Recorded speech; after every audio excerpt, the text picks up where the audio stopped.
All right. Gaming. We're gaming. Ah. Ah. What? Oh, that's still the ad break. All right. I'll wait to the end of the ad break. At the end of the rainbow. got a little excited there. We'll just sit in the music. The start scene until the ad break ends.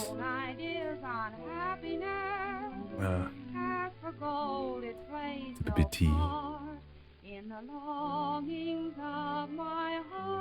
Hello, hello. Those who are pretty bad.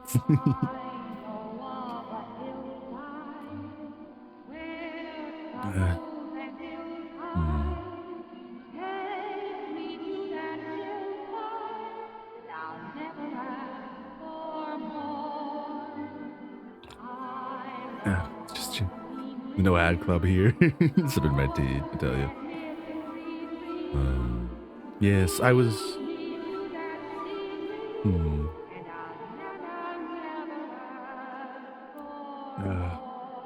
Should just waited to the end, but you know, Big Bray was like, "I'll click it anyways. It's fine. Share this will go right." And on domain introduction once you're free of the ads. Everything seems to go good at least. On the flag over here. Oh, that should help a little. Yeah, that's better. Yeah. Well, now I have my own ideas on happiness. As for gold, it plays no part in the longings of my heart. I know of a hillside where trouble and song is really a vibe, I tell you.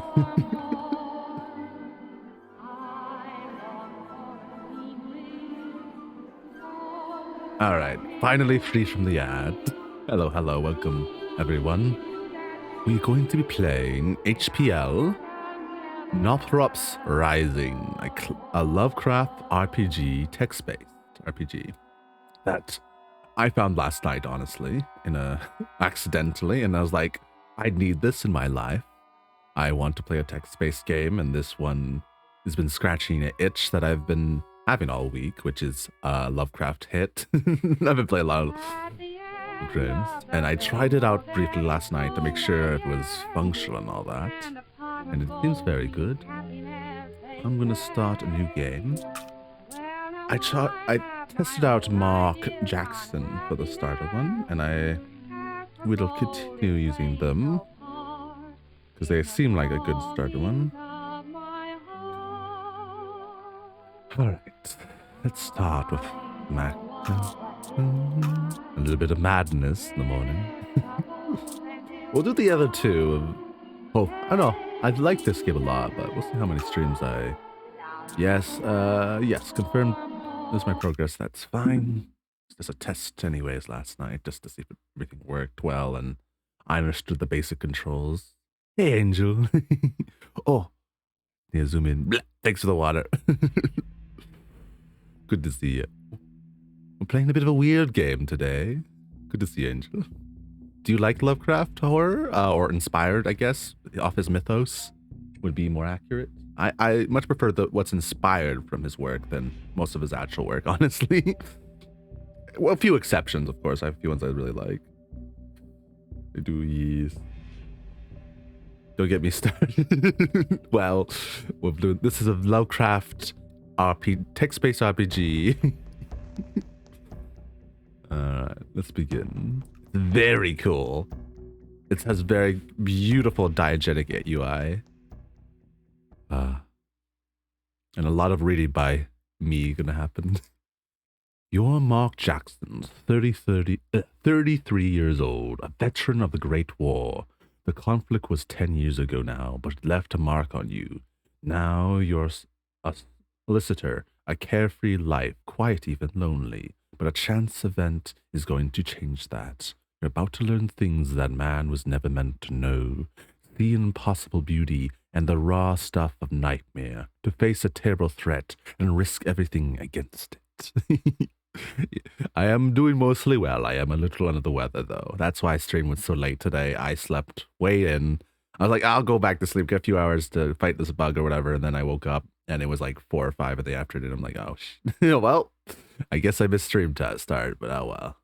Other than I'm doing pretty good. Yeah. It should be fine. It's just a mild one, I think. I'm hoping, anyways. I was feeling it yesterday a little bit. I was like, just the edge of it. It was like, I don't want to be sick. I don't want to be sick. And then I woke up the next day. I'm like, I'm sick. I don't know. Strange encounter. Okay, let's begin this. All right. I went through the tutorial, so I'll quickly explain the mechanics of this game. So I hope I'm at work right now, but I'll be listening. Okay, take care, Angel. Have a good time at work. I'll be explaining the game and being a Lovecraftian nerd. So this one's classic RPG stats. Fit, which is body, charisma, so you have your body, charisma, insight, mind, and resolve. And your actions between the game will lower and up these different stats. We start with pretty ignorant, rational, persevering, unremarkable, and fit are like the comments on our different stats. So we're pretty strong, not very charismatic, no insight whatsoever, a little bit irrational, and have a bit of perseverance to us. Then this is, of course, our inventory. This is our knowledge. This is the places we can go. Big old world map. I love the little eye that follows our mouse. Then these are the people we've known.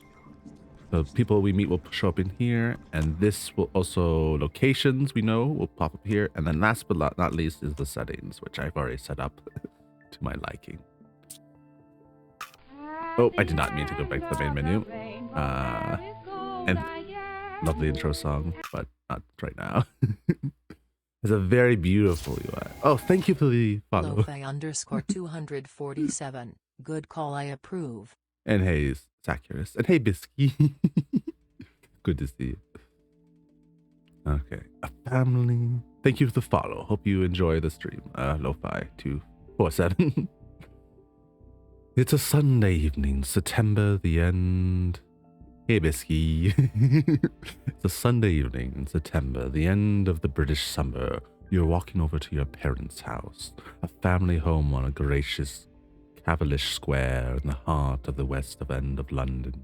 A family gathering. It should be a pleasant affair, but you find these affairs can be difficult. In fact, increasingly so. And yes, hey, Sacker. I hope you are guys ready for a Lovecraftian tale narrated by your truthly.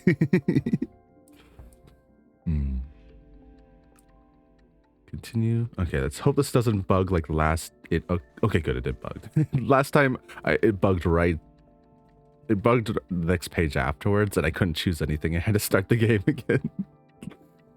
Your mother, Jonah, and sister, Theresis, meet you on the arrival. You go through to the dining room, and hence, here's your father, William, with Arthur Bamford. There he says finance. Fiance, sorry. Fiance. Your father's a proud man, and rather rightly or wrongly, your accomplishments in life hasn't gathered his full respect.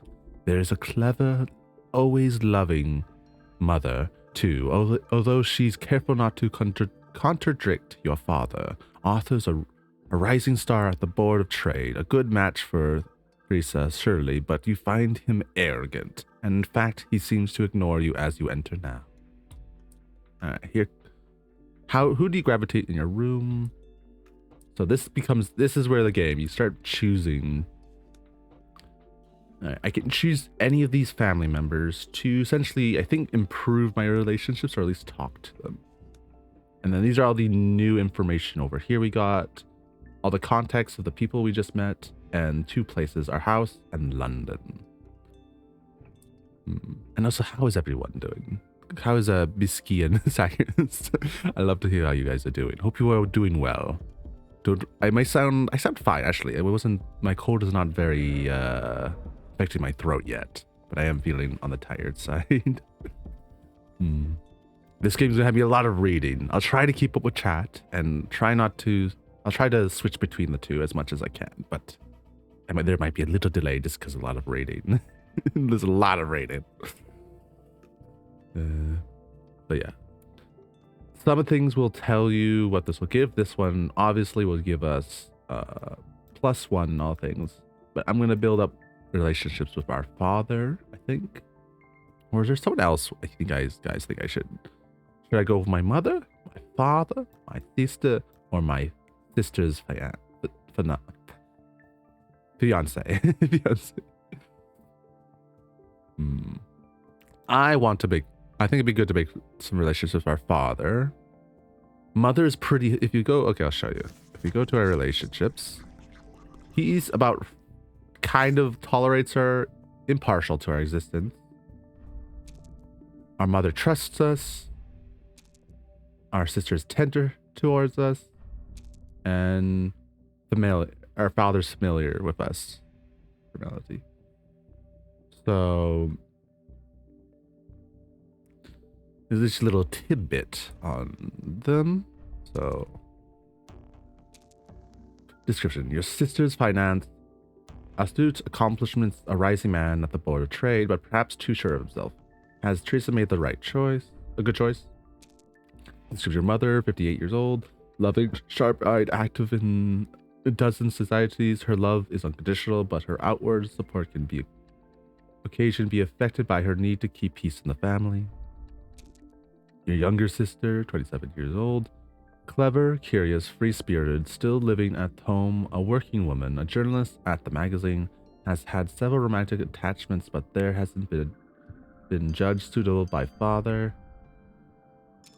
Wise, serious, respected. He's recently retired as a high court judge. You know that you're disappointed to him professionally. Okay.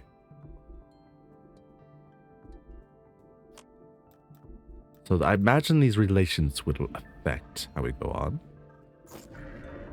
Any thoughts? Anyway. All right. And of course, we also have London and family home. I think that's about it. That's all we know. But we can click on family home. Oh yeah, there's a little description of the place. The Jackson family home at number 24, Kilter Square. The square consists of a gracious house set around a communal garden. Number 18 holds the American Consul General. All right. I think I'll just, yeah. We'll do father. We're going to talk to our father. Father. You disengage your father from Arthur. You're exchanged from some slightly stiff conversation, which is usually the way now, but when he asks about your job, you're able to interest him in the recent piece of work which went through the firm. Very good, he says. I remember daily dealing with the same a few times in my day. There's no more than that from him, but that is better than the norm. He's usually be lecturing you by now on how to advance your career. He's refilling your glass, and he refills your glass, and the two of you join the others. Okay. All right. So we improved our relationship with my father by talking. Then we begin. Arthur dominates the conversation in the group. He talks of his dealings in the White Hall, where he's been speaking with both the Secretary of State for the Dominion and the Solicitor General. How about yourself, Mark? What are you up to these days? You pause a moment. Arthur knows your own duties are much more routine. You've a sense there's a slight attempt in belittling you here. He seems to be in that sort of mood. Teresa has turned to Arthur, clearly annoyed at him. Your mother looks a little anxious at how you're going to react. How do you respond? I can make a joke out of it. I could answer honestly, fight back a little bit, or talk up yourself. So these will give you minus resolve, wit, and it will either improve my relationship with my mother or sister. Honestly, I'd make a joke out of it, or answer honestly. What I'm leaning towards. I think our person is a very straightforward man, so he just answered honestly. He's very Arthur, I'm just working away, Arthur. Nothing as exciting as you going on, of course. But just keep head down over my desk. He smiles thinly. Your mother appears quite relieved that you kept your temper. Our mind gets up by 1, and our research improves for mother.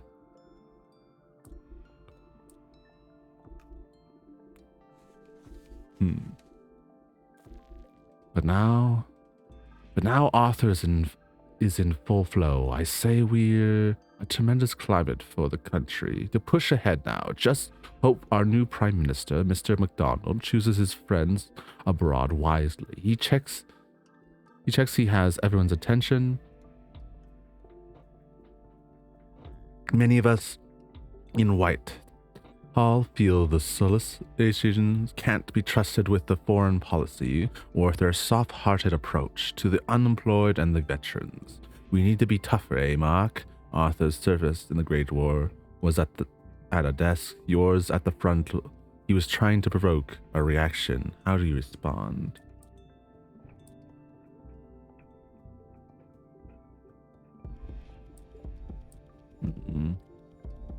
You deflect his arguments, you let his remarks stand. You agree. So one of our remarks is locked because we do not have the stats for it. We need more resolve for this one. We lack the resolve. So we will choose to deflect his argument. That will make our mother happy. Him a little dislike us, but we'll up our charisma. You meet his gaze leavenly. I'm sure you're right, Arthur. You have a head well set, and I trust there's enough wise ones like yourself in the public office to rein in the excuse of labor and the liberals. Excuse of the labor and the liberals. Quite so, he smiles back at you thinly. Is he being humored? We're having lab tonight, says your mother quickly. I hope that's all right. She gives you a superstitious smile. She knows your future brother-in-law can be difficult. For the rest of your evening, Arthur excludes you from the examination. He turns instead on Theresa, blames her and all the newly enfranchised young women voters for bringing about this election results in the first place. Despite her determined protests, he develops his own theme at some length. All right. That interacts gained some charisma, and I think also improved our relation even further from Mom. We're becoming a mother's boy, a mommy's boy here. We already had high stats that turn. Now we're just maxing them, I swear.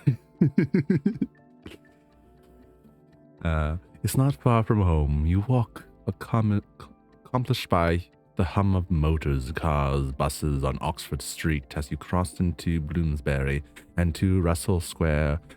Guildford Street runs off the eastern side. You left yourself in, climb into your top floor flat. I don't know why they... Quiet, no one to greet you. There's a little here, a simple life, but you keep things together. Monday morning, tomorrow work, you sleep and dream. You see stars, and in the country you hear the sea.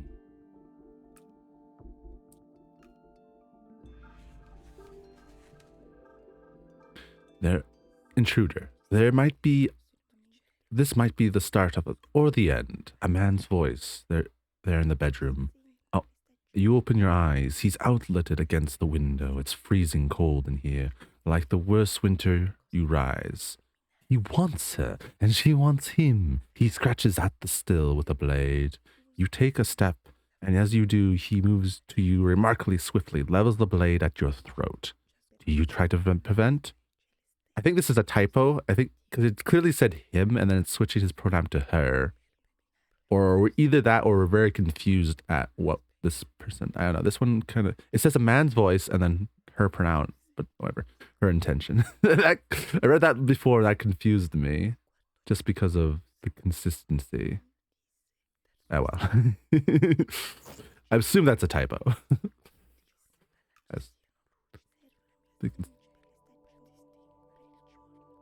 What do you do? attack him, challenge him angrily, try answering his question, talk to him. I'll try answering his question. No, I don't, and I don't know you.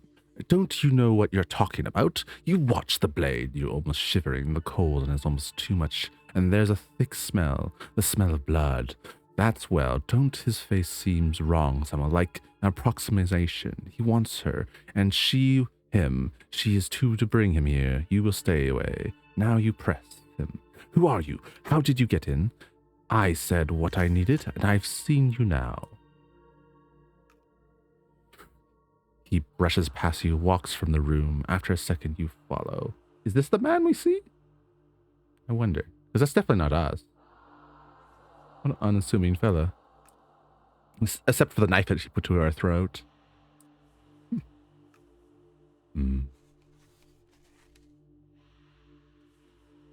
Empty.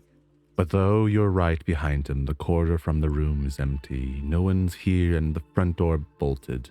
You go back to the window and still is marked with deep, fresh scores.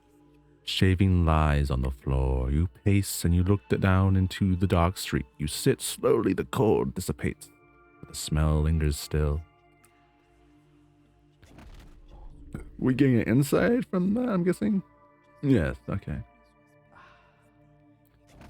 We will mind. We gain 2 mind. And what about resolve? I think, well, we lose 2 resolve. Damn. Mythos added her intention. Mythos added he wants her. And location added home. Alright. Flashbacks. And when your eyes close, you see the asylum. It was 10 years ago, but it was you against these moments have brought it back with such immediately. The Woodside Nerve Hospital and the Gurnard's Cross were brought straight from the front. You are one of the lucky ones, physically whole, but it's the burning shame of collapse that eats at you. The inability to push away the violence you saw, to suffer the wounds you saw. We got PTSD, yippee. Bye. And survival's guilt, lovely. You feel the shame, the indignity you attach to this. You hear the ward around you, the other men coughing. Watch the nurses quiet on their rounds. You hear the voice in your head. You're there again. Bum, bum, bum. What do we do? This flashback lowers our mind, I'm guessing. Yeah. But we know about the Nerve Hospital now and the region. Okay, and flashbacks. Well, why is it flashbacks a region? That's a bit silly. That's a bit silly. Yes, flashbacks. The place of flashbacks. I see. Prolonged strange encounter. With old friend. With daylight, you try to explain to yourself what happened, but you can't. And by 9 p.m. you must be at your employer. At Farmers & Co. as solicitors. Lincoln's Inn Fields. It's responsible, decent work, and a good practice, but your family expected more. When you entered the legal profession, your father saw your profession to trivial visitor, and then, in time, a position at the judge like himself. You hang up your hat, umbrella, greet Frank, the colleague here, closest to a friend, you gather your work, close to a friend, and gather your work. But you barely address it when one of the messages come by. Do you have a moment for Mr. Neal, sir? Niels is one of the firm's partners. This is a little unusual, first thing on a Monday. You share a look with Frank. What's this about? Hello, Jackson. Do you sit down? Mr. Niels, a 40-ish senior partner, very sharp, a decent man in your experience. A letter was waiting this morning from a Mr. Victor Butchman. He holds it up. It asks the firm's service in the settling the state of Mr. Edwin Wilde, who just passed away. Specifically you, he explains. He knows you. He likes you to go to the house work from there. He'll be here himself in the office in a few minutes discussing a surprise. I do know Victor. An old friend, a comrade from the war, yes. He's been living with Mr. Wilde in the southward Softlock. Softlock. That's a hard word to say. Softlock. Knock on the door, and Victor's there. Good to see you, Mark. Very good to see you. He shakes your hand warmly and then introduces him to Mr. Neal. You know somewhat of Victor now, explains. Mr. Wade as historian, they work together. What do you think, Jackson? Mr. O'Neill smiles. 2 weeks? It won't take more than that, will it? The business of a scholar? But in your contacts with Victor over the years, you know that Mr. Wilde had a complicated affairs and a long life in which he to accumulate them. He was in his late 90s. This could be a bigger task than Mr. Neal assumed.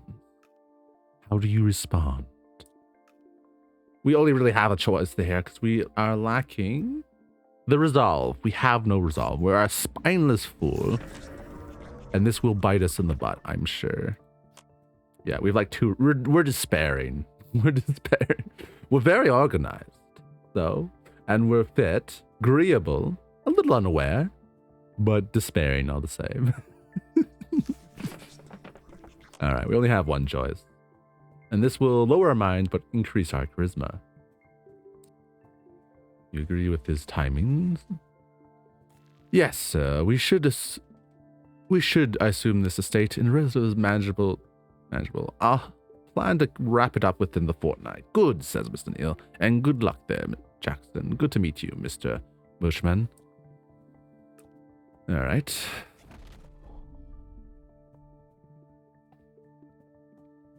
Our charisma goes up. We probably lose a mind. Our 2 mind we gained from our earlier encounter is gone, but we are very charismatic. But we have 2 new contacts. 3 new contacts, I should. 4, that's the place, I mean. That's the place. 3, but yeah. Perhaps for travel, you arrange to meet Vicar at the station to travel out there together, and after a quick explanation to the prank, you head for home. Back in the flat, you pack a week's shirts, collars, ties, and such, coat, hat, a second suit, toilet bag, umbrella, some outdoor clothing, and boots just in case. Anything else? A light coat? It's been a year since you traveled. The train goes from Liverpool Street. Liverpool. You pick up your case, make for the bus into the city. These are all real places, by the way. These are all places in England. These are all, which is a nice touch. I recognize Liverpool. I recognize the train to Suffolk. You sit on the train with Victor. We go through Ipswich as far as Hellsworth, he says. Then we'll take the motor bus to the southward, the coast. You are beyond the city now, and the land begins to flatten. Wider, the bigger sky. Okay, this is all new. I don't know what's ahead. The rest what I played up to just to test out the mechanics and such. I was like, I have to stop now, even though I wanted to play more last night. But I'm glad to be playing it now. Quite exciting. I quite like the introduction. The character's good. The introduction to the mechanics, very fun. I very much like the style of the diegetic UI and everything. How have you been, Victor? Busy. With my old books, he grins. And you, how are things, Mark? And suddenly you're looking into the eyes of Lieutenant Bushman, your comrade in the dark days of the Great War. Is it a flashback? Yes, it's a flashback. Yippee, I hope we don't lose mind over this. We've already lost enough mind. You're back there, Corporal. 8th Battalion, 53rd Brigade, North Flank Regiment, part of the 18th Eastern Division, in the 5th Army under Field Marshal Higgs. The 3rd Battle of Yrsp is in its 3rd month. You at the village of Pol Champel in Flanders, Belgium. You're 21 years old. This is the first big push to break the defenses. You wait. The weather's dreadful. Mud at a foot thick. You wait, and then the whistle blows. You're up and over. Immediately the enemies. Strong points are splitting out heavy fire, cross-firing the company. You hardly make it 200 yards before the whole advance is pinned down, flat on the ground, digging into your helmet, providing the only illusion of cover. You'll never forget the moment. But some things you don't remember so well. It's funny how the mind plays tricks, isn't it? You were decorated for that day, but were you the hero, or was it Victor? You were the hero, Victor was the hero.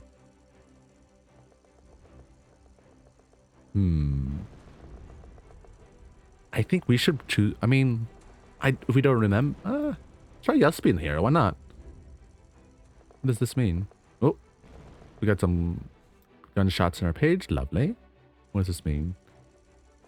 Desperate. You lain in the smallest cover. Lieutenant Bushman, half a dozen other men. The fire, when it comes your way, is only inches above you. You've only one choice. You got to reach that strong point. Machine gun fire passes fires seconds ago, enough for the gunner to have lost sight of you.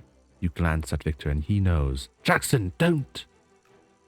You've already rushing forward, up out of cover, keeping low, thrashing through the mud. Mercilessly, no one's firing on you.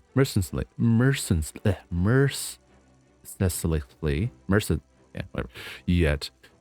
You charge on, the only man moving on the battlefield, halfway on and on. Almost there, you see the machine gun swaying back towards you. What do? Dive to the ground as it comes? Or charge on, try to reach it before it cuts you down? Oh, we charge on. We're not going to dive into the ground. Cool. That's...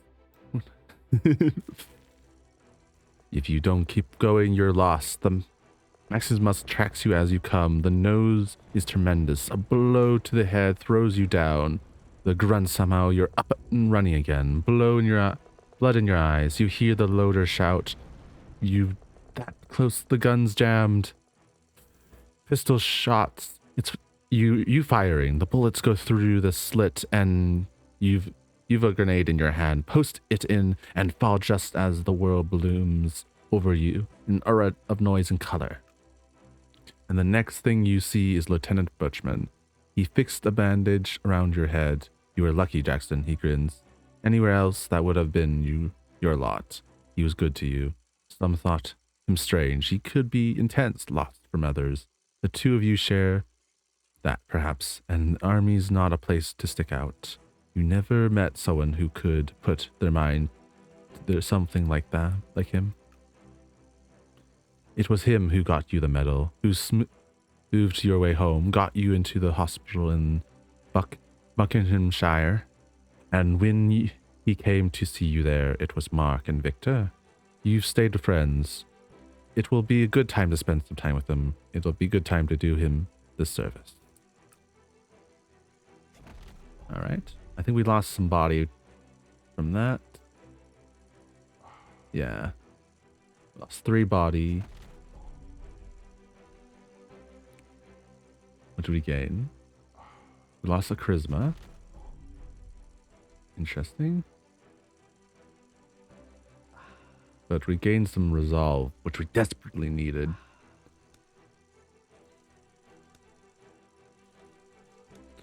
Distinguishing Conduct Medal. Relations improve Victor veterans. Location trained to suffer as Battle of the Oppressed. New location. Okay. Prologue. Strange encounter. Southward. It's a strange to get dark as you and Victor steps off the motor bus in Southward. Shall we talk here in the town over drinks? They do excellent fish pie at the Swan. You fall into a step beside him, breathe in the sea air. What is a fish pie? I'm kind of curious what a fish pie is now. Honestly, sounds good. I'll eat a fish pie. You stay at the house, of course. He stays and firmly family insist on it. I think that's a typo. What? That says family, but it should be firmly. Oh well, firmly insist on it. The family in his rare letters to his family is okay. Never mind. I misread that. His family. He says the family insists on it. Okay, the family in his rare letters to you. And Victor spoke of Edmund's daughter Anna, only in her early 20s. Despite her father's age, she was at a good art school in London. You remember?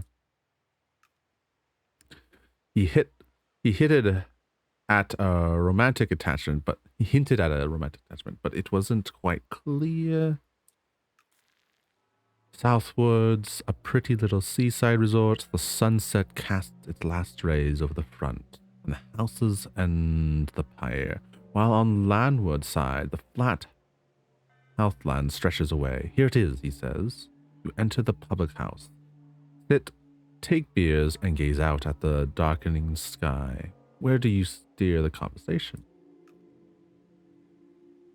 Emma's death, which would lower our charisma but up our mind, and his wild well-being, which would up our resolve but lower our relation with Victor's own story and plans, which would up our charisma, up our relationship, and okay, all of them get the place and the okay. Curious choice.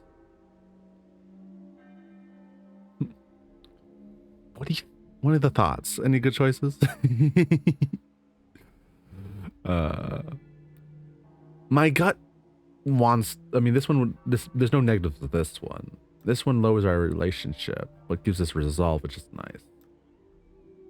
The mind, I guess this one's probably the best.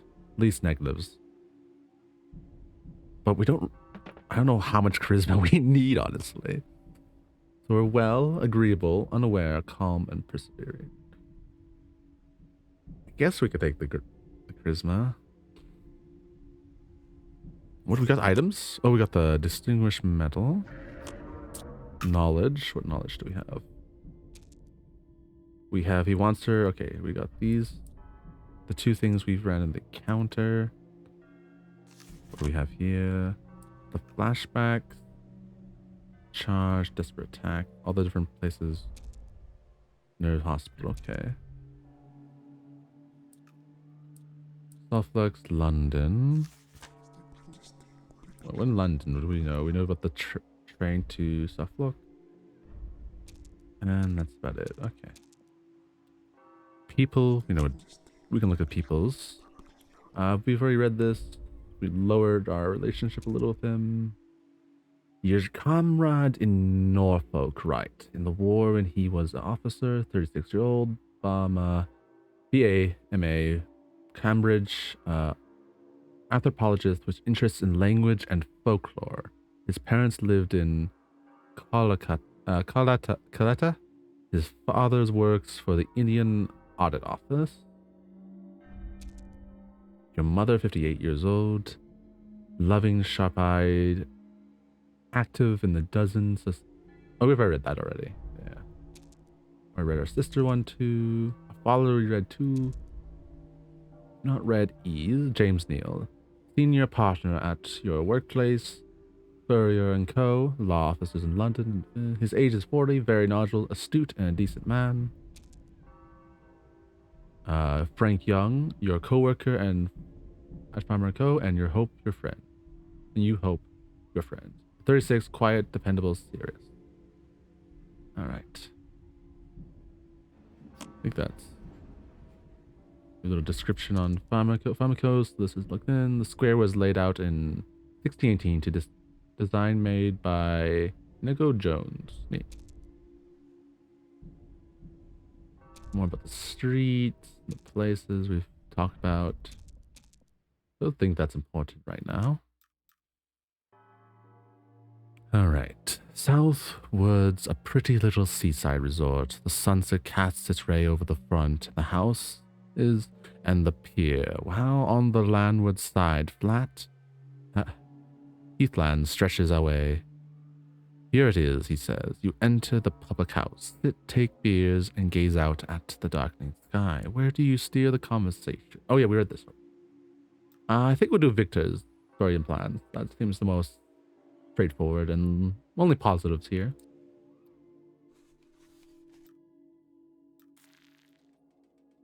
Me, he's Victor's story and plan. Me, he seems surprised, and you smile. It takes him a moment to answer. There's not much to tell. I've been studying a lot. After Cambridge, that is. Edmund's library is a unique source, and Edmund himself has or had a great knowledge of folklore and history. He sighs. This was always going to happen, of course. You made him thoughtful. Well, go on, he says firmly. Well, go on now. Who is he? Who is we, him and Anna? He doesn't make it clear.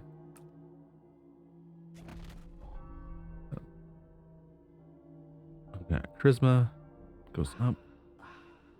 And we have improved relations and a new region added. Okay. Let's continue. The old house. You walk back with Victor across the darkening heath to the house. You carry your bag. He strides alongside. It's good you have him guiding you. The only illumination is from the stars, and there's standing water all around. The landscape is bleak in this light. You hear a long, lone sound, a night bird. Is that movement to the right? You see Victor gaze go there, then quickly away. You watch the spot as you walk on, but nothing. Bus Creek, he says as you come to the more water, and here's home. And you see the old house. A large white building with old brick chip. I'm being called. I'll be right back. Answer this.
Sorry about that. I'm back. Now, back to the game. Just had to answer that call. People I'm living with were gone for the last couple weeks, and they're coming back tonight. So they were just calling to say they're on their way back. All right. Where were we? A large white building with old brick chimney and a steeped pitch roof. It must date from the 18th century, you think? It's late, almost midnight, as Victor ushers you in. As soon as you enter, a lady appears from the back of the house. Doris, he greets her. This is Mr. Jackson, the solicitor. Mark, this is Doris Smith, our housekeeper. Pleased to meet you, sir. Pleased to meet you. I can't do a lady's voice, sadly. He's about 50, a solid frame, clad in housecoat, and a radiating efficiency. She takes your bag, tells you the room you'll be in, offering hot chocolate. Ooh, I love a hot chocolate. Oh no. I'll leave you, old chap, he says. Victor sees you in the morning. You bid him good night. Miss Anna asked me to give her apologies, sir, but she went to bed. She'll welcome you in the morning. She'll ask you if you need anything else, wishes you a good night's sleep. Well, here you are. It doesn't take too long to unpack, and before you sleep, you think to dash off a few lines to this. Oh, like telegraph. I was like, what do you mean dash a few lines? Teresa, yeah, we're gonna. All right. Telegraph. All right, or maybe a letter. I'm not sure which. I wonder what they're referring to. Dear Lisa, I am taken away suddenly by work to the Sulphur Coast southward. Estate. It will occupy me for the next few weeks. Victor Muchman resides here. You'll remember him from the Sulphurlux Regiment. He sought my service in this. It's good to see him. I think I'll also benefit from the sea air. Something happened at my flat after I left you last night that I can't well explain, but well, we'll talk. You always put me in right. Good. Give me my regards to Arthur. It was good to see him the other night. My love, Mark. Very cordial letter. Very cordial.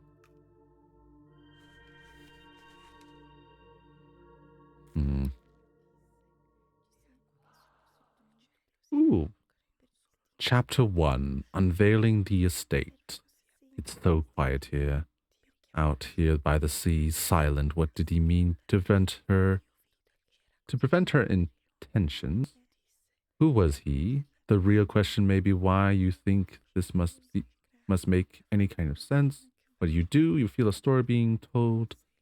The start or the end, he said. For you, it's the start. You turned to your first page, made your first choices. Oh, this is what they're referring to. What did he mean? To prevent her intentions. Who was he? Let's see. Oh, can I not? Oh, it doesn't let me click in this. Okay. The night. And this night you dream. But first, let's look at our mythos, which was this one. Knowledge. Was it not knowledge? Yes. Her intentions. He wants her and she him. Do not intend to prevent her intentions. Don't. An intruder. Grammar's a bit odd, but who am I to speak of that grammar when I can hardly speak? This seems a bit odd. And this night you dream. Alright, let's dream.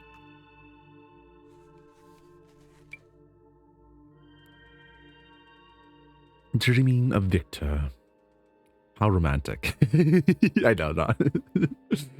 You're back there again. The front mud like thickest clay. I mean, if I'm using the old-timey version of romantic, doesn't I can use romantic as not in the relation sense, but in like a romanticism, like a fawn looking back in a rosy light or something. Not quite. So it doesn't have to be romantic, but it could be. Anyway, I move on. You and the men from Norfolk are pressed down to it for safety, for succor bullets. For safety, succor. Bullets rush past, buzzing like flies. The pillbox up ahead looks like the old house. and there the sea, which you don't remember, but accept readily as you do not to the sight of a Lieutenant Bridgman, Victor walking calmly toward you in the civilian clothes through the fullest laid. Fully laid. I imagine that's okay. He says you must come with him. He says you must look for someone. You heft your pack, follow him. You walk through the clinging mud, but notice that the bullets are indeed flies, and that's fine. And you follow the flies to the body lying on the beach. A man, formerly deceased, older man. The dead man makes a noise, short shriek, but quick, but distinct. He repeats it. You awaken, and the noise comes once more from outside. Is it a bird? I'm being wake up from a bird. You rise. Oh. Is that what we're seeing? Let's see. Someone's out there. You rise. You go to the window. It's the dead of night. For a moment, you see nothing except the wall, the path, the shadow of the house itself in the moonlight. A figure by the gate. It faces. It moves. Blah. Look at this funny little guy. From its standing position, the figure shifts down, drops to all fours. It creeps towards the house. Its head is up. Does it see you? It stands again, rather awkwardly. What is that thing? Can that be a man? You are so focused that you give a start as the floorboard creaks from the landing outside. What do? Leave your room to investigate. Remain to watch from your window.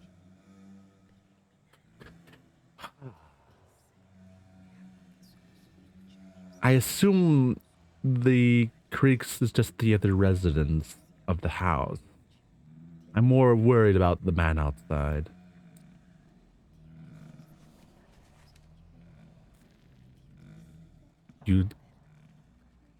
From the window, as you turn to look again, the figure is already retreating. It pauses at the gate, stares back up at the house once more, then disappears. Interesting.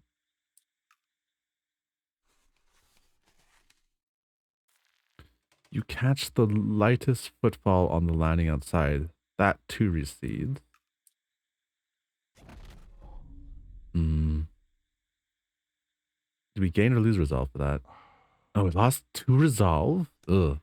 I probably should have checked the person on the landing. Something isn't right. That was a mistake, I'm sure. I thought we gained more information, though. Damn, I was hoping for more information outside, but we did not gain nothing. The morning. You wake, look out of the window, nothing untoward. In daylight, you see much water around the house. Large pools at both back corners. It's a dark countryside, perhaps, but beautiful. You wash, shave, dress up, and go downstairs.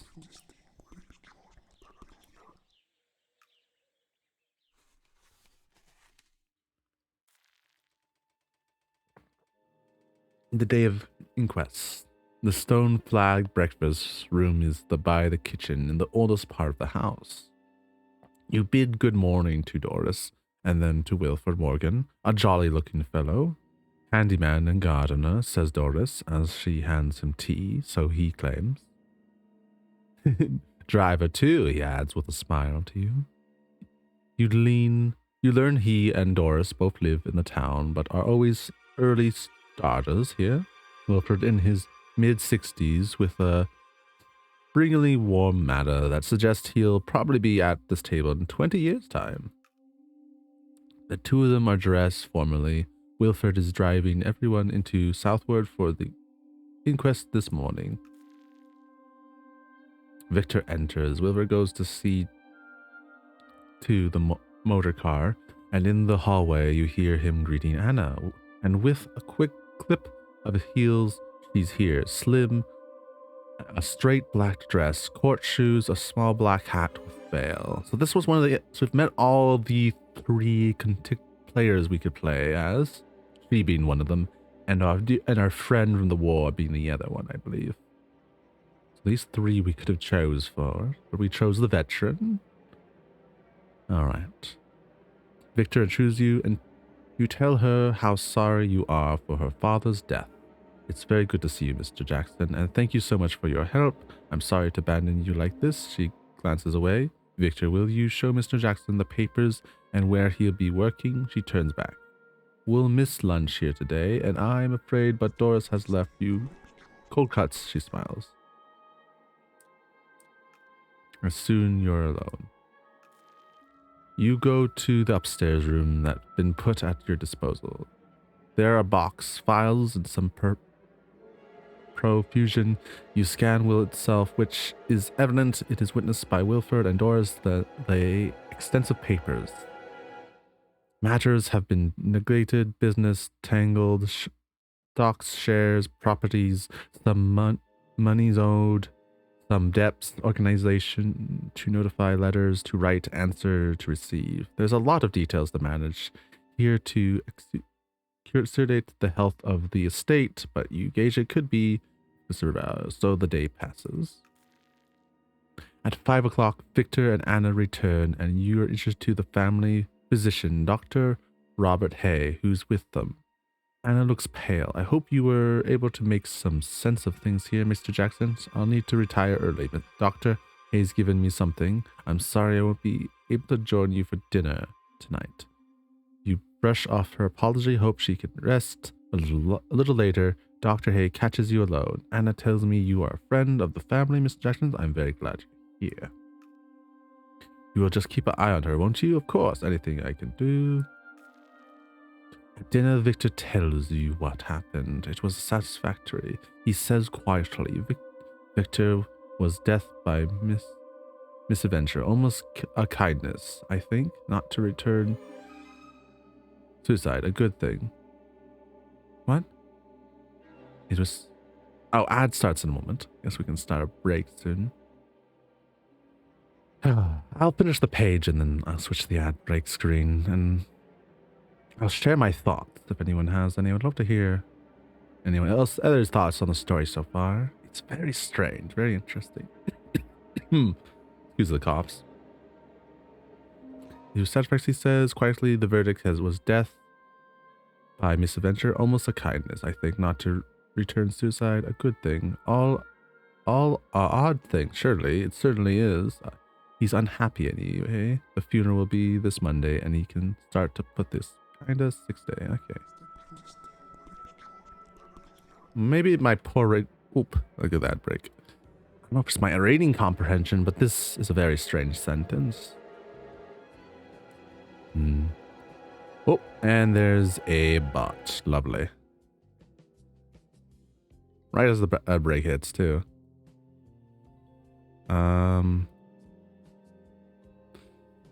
Funny how that happened. Maybe it makes my job easier to do it on a break than my actual work. Interesting. I quite enjoy the story so far. Quite an interesting concoction of characters and setting. We don't know much. We know dreadfully little, actually. Maybe too little, in fact. This will get us in trouble, I'm sure. But we'll figure this out, right?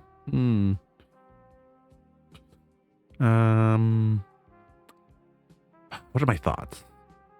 My thoughts is... I'm very curious what the other two main actors have been up to. Our friend here and the lady of the house. What they are up to and what her ailment may entail and what our motives be of our friend with his story and knowledge. It seems we are definitely the outsider in this situation, just brought in to clean up affairs and documents of the dead man. And I think we were chosen because we are a friend to our historian friend here to help things go over smoothly if need be, instead of having an outsider. It does strike me as we are being perhaps taken advantage of in a way, or plan to be, to keep hush about the current situation of what's happening. I suspect there is something bigger at foot, of course. Being a Lovecraft story, there's always something bigger at foot. I am simply distrustworthy of our old friend from the war, and the lady too, honestly.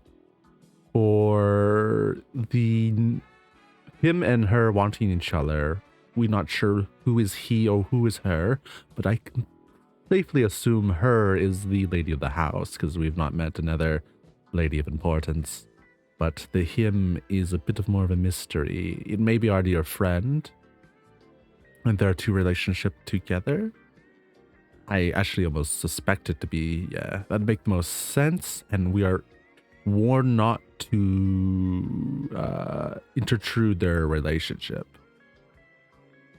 We are not there to mess it up, and I suspect there might be dire consequences if we do. That is my current guesses right now, without actually knowing much. Only time will tell. Quite a mystery. We are very much in the early pages of the story. We're hardly through the first chapter. We've barely gotten through the introduction.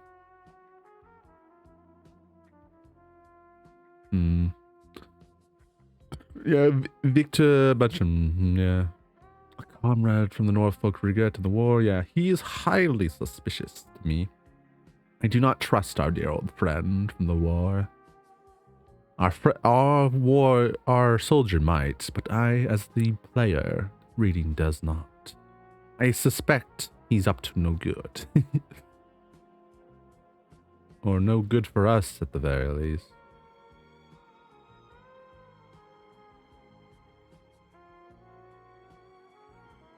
Perhaps he is up to good, but not for us. Welcome back from the ad. Thank you for your patience. I stopped spinning. No more spin. We're back to gaming. At dinner, Victor tells... Oh, I read that. Okay. It was At dinner, Victor tells you what happened. It was satisfactory, he says quietly. The verdict was death by misadventure. Almost a kindness, I think, not a return suicide. A good thing. All a odd thing, surely. It certainly is. He's unhappy. Anyway, the funeral will be this Monday, and we can start to put this behind us. 6 days' time. Highly suspicious. I don't trust it. But anyways, we continue. We've gotten more contacts added.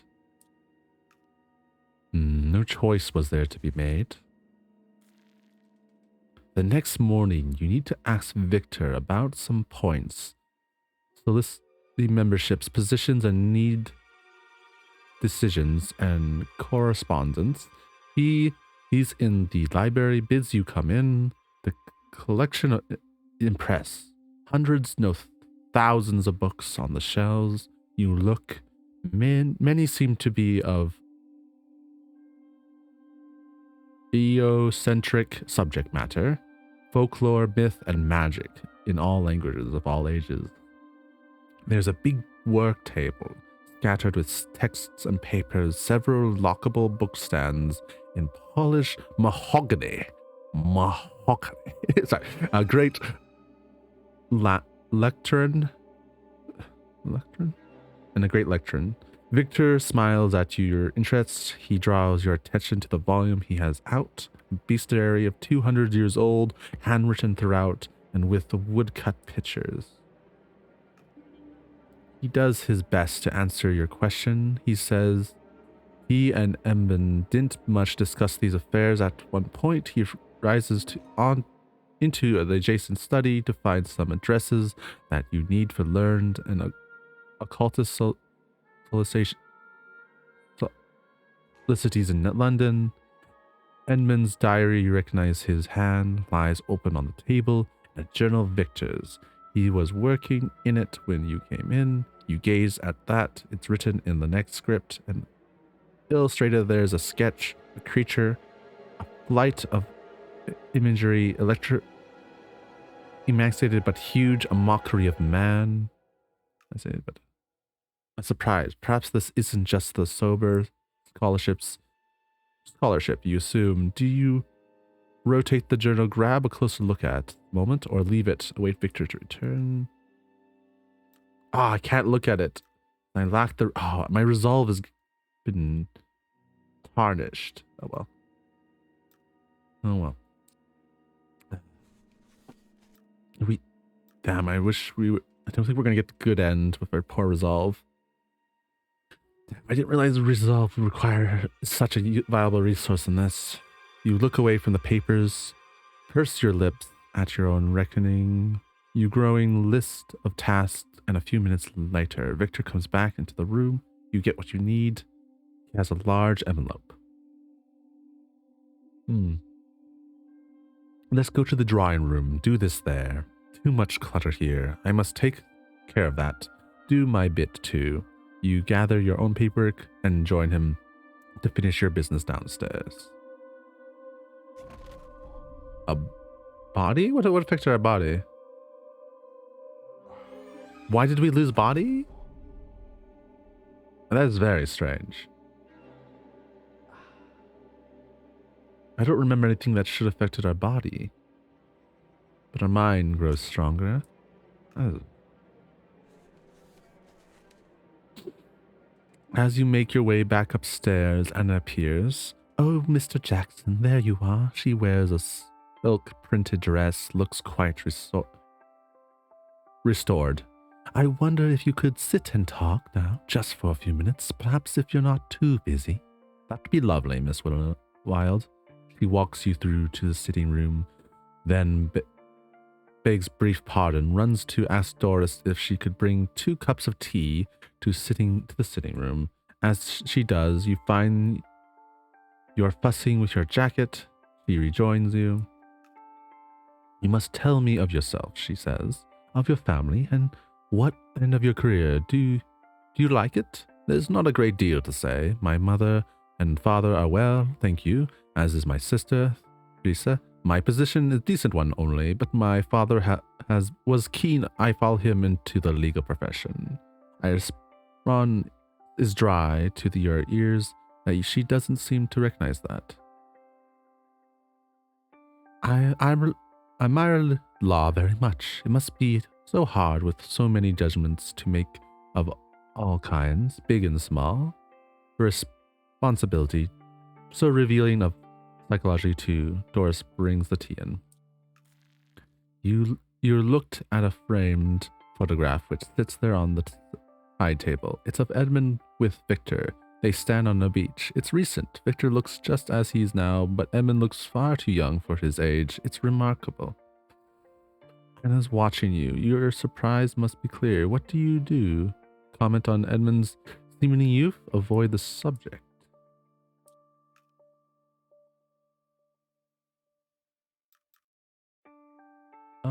Comment on Edmund's seeming youth. I'm quite curious. My charisma is definitely high enough, that one. And if it's a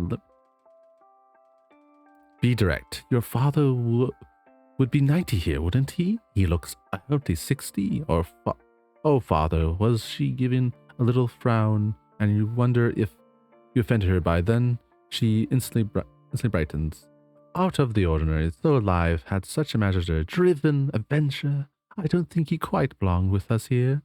She looked to see if you understood, but you can tell that she's thinking herself on what she just said. There's a silence a moment. You let it run as she holds her tea untasted. You feel her relaxing. We gained a mind from that. Did we gain? Yes, we did. Okay. Our resolve. Please give us some resolve. We're desperately need some resolve. Okay, thank you. There's one thing my character lacks. It's resolve. That's quite a forward photo, I do say. I wonder if this must be modern photos meant to look like old photos, because Just how it's framed, I would be very surprised if that's an actual photo. Plus, also do the background. The background's too plain. It's more too paper-like. There'd be something in the background, something. Usually it's darkened, not whitened in the background. However, I digress. There was a photo manipulation back in the days, but it didn't quite look like that, I don't think. You try to find the right tone. I hope you're as well. You try to find the right tone. I hope you're as well as can be expected. I understand you're an artist. I've been fine, thank you. It's kind of you to ask. And as to my art, she stops, looks at you very directly. Come, I'll show you. The saucers in hand, you walk to the back of the house and the light-filled room. That's the studio.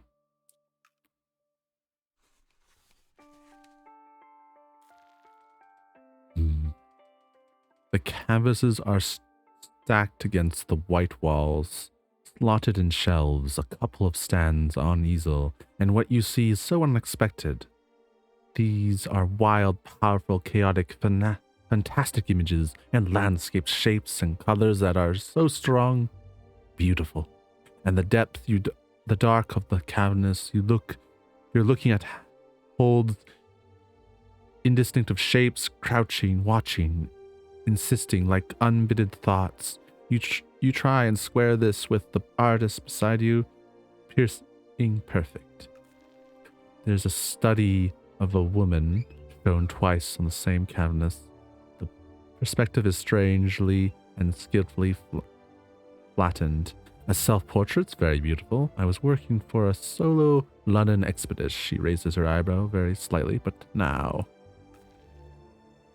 As you're about to respond, Doris comes to collect the tea things. It's a light lunch today, ma'am, she says. I can bring it to you both here if you'd like. Oh, yes, she says Anna immediately.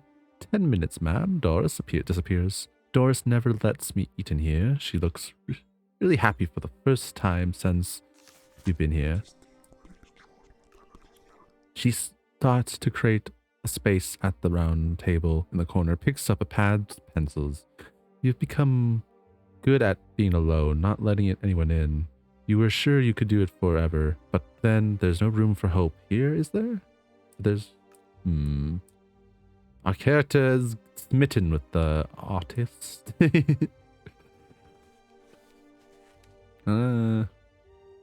Just remember the warning.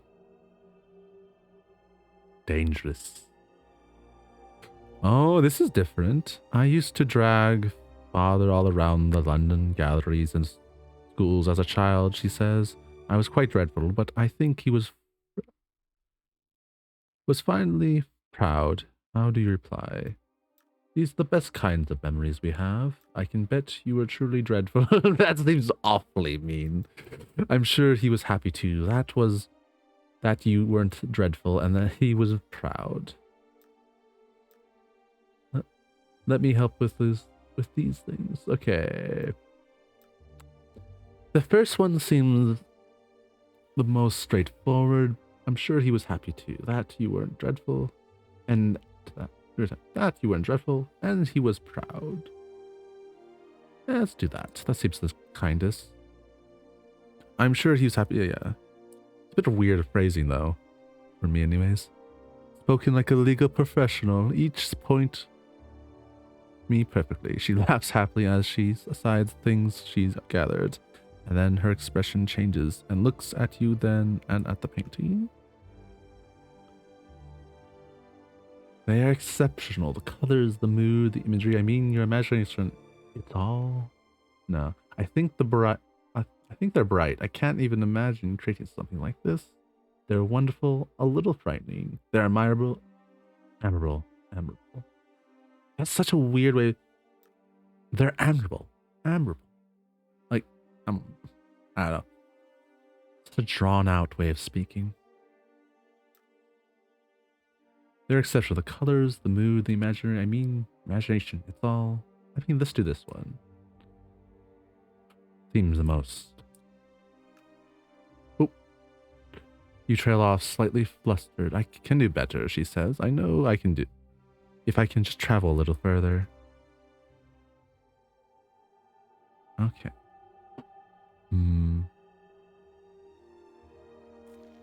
And okay, and now here's a bump on the door, and Doris appears with a big tray and 2 cups of tea, a corned beef sandwich, cheddar cheese, and pickled onions.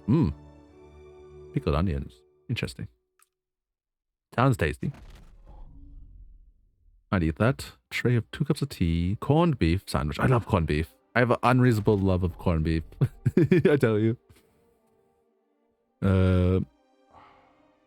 Pickled onion, though. I don't think I've ever had pickled onion.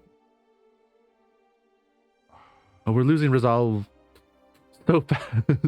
But we're very mindful and very charismatic. This is zero resolve. We're a pushover, but we're smart and very charismatic. We're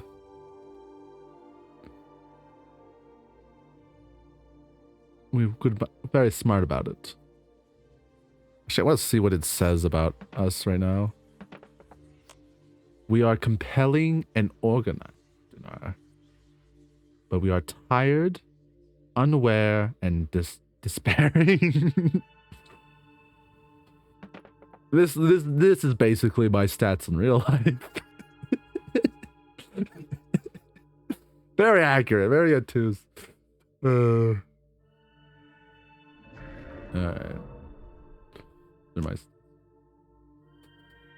The property in the will. You were at work on the estate that afternoon when you find something, a property, a cottage in the nearby village of Dunwich has been left to Victor under the unusual conditions. It is to remain unattended, left untouched. Entry, though, through the property may only be allowed to one person, Victor. It had been Edmund. This contract was created in 1815 between Tobis Pope and Percival Wide. You think Edmund was born in 1837, so even though so long ago, this must be his father.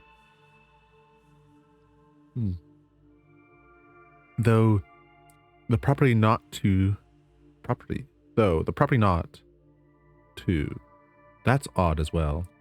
Yeah, the fact that nobody's allowed is a bit of an odd request, if I do say myself. The property in the will. Anna is in the hall talking to Wilfred.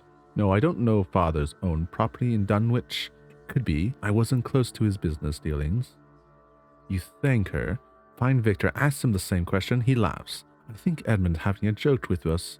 Or me, perhaps. It's a cottage he owned above the beach. He pointed it out to me once, 3 or 4 miles down the shore. Derelict, do you want to see it? I'll show it to you. How do you answer? Ooh, it says no, we probably should not. Oh, yes, but the extra health. I mean, our body is so good lord, we need some body. Okay, we need the exercise. This would be the smarter thing to do. But I do need the exercise. Our character is getting a bit unhealthy. That's pretty funny. Again, you borrow a stout stick and you head out. The land's flat, scored by winds off the sea. It's fine weather. The two of you set a good pace. Victor keeps inland so you can cross the river by the road bridge. If you went down to the beach, you need to take the fray. He seems lost in his thoughts. You say, you'll be reading the will tomorrow, and he nods. Then conversation flutters again. But the walk, and the airs are good for you. It's a bit more than an hour before you arrive. The place is trembled down cottage. It stands all alone, away from the road, the roof gone. It's certainly uninhabited. And this Tobias Pope, you ask? No idea, Victor shakes his head. You suggest going for a slightly closer look? No, he says. The land's boggy here. You say you will take good care, but he insists to go. No, neither. You almost get a feeling of unease from him. Odd, but then again, there seems nothing to see. The place is utterly dissipated. You head back together in silence. Interesting. Well, we got some fitness in us. That's good. Mind and okay, what happened? Do we gain or lose mind? Probably, hopefully gain. No, we lost a bit of mind. Relationship worsened with Victor. Location Pope's Cottage. Well, at least we gained some fitness. Do need to get our fitness back up. Been taking a beating. It's 2 hours later, just as you finish for the day, that you recall something. Edmund's diary that you glimpsed in the study that morning. There was an entry for this month, very visible. Provide periodicals and cloths to Pope, Doris, and Wilford 30 swept. Victor must have seen it. Why did he deny knowing the Pope's name, or at least mentioning that entry? Do you speak to Doris or Wilfred, or do you avoid it might be something become a distraction?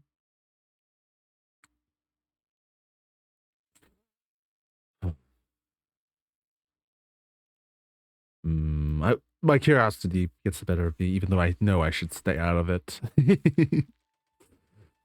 Right, you're going to see if you can start to navigate this house, its residents. You will find Wilford. He says he doesn't know anything about this. Have you tried Doris, sir, or Miss Anna? You find Doris in the kitchen, shelling peas, and asks her the question. She dries her hand on her apron and looks at you carefully.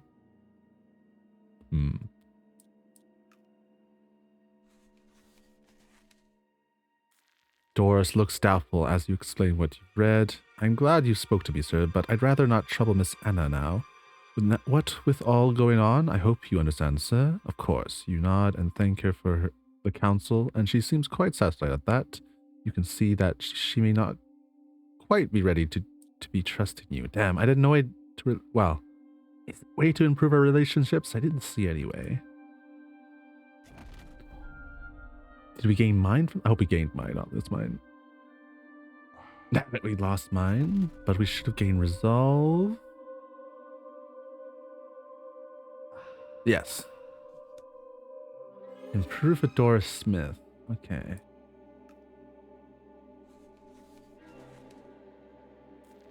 Victor, Anna, Doris, and Wilford are assembling in the dining room. It's simple enough in essence. Edmund's library and papers go to Victor, as does the cottage. You repeat the strange terms surrounding that property. Generous benefactors of 400 per annual are left to Doris and Wilford until their deaths. Well, that's a lot of money. Okay. And beyond that, if appreciate so to the deaths of their spouses, some good silver has been left to a nephew, Anna Wade. The house, everything else goes to Anna. The house and everything else goes to Anna. Okay. There's one other odd provision. There's a number of specific books, named 9 in all, that are to be destroyed. You have the list. Really? Victor looks very surprised. He reads the titles. Some of these are considered sensational, I suppose, but he shakes his head. I'll collect them. I'll destroy them. Thank you. You reply by the terms, I need to witness the destruction. Very well. I'll let you know. He departs. You wait as Doris and Will speak to Anna. They are clearly very thankful for Edmund's generosity, and you've seen that they're close to her. Miss Wilford, you say, it sounds awkward now. A letter of authorization has been left to her executor for the deposit box at Ludwood's Bank in the Southwood. I'll go over today. Would you like to go there? Unless it's a book or similar, the contents are yours. This is slightly irregular but allowable. Yes, how exciting, she smiles. Shall we say an hour? Okay.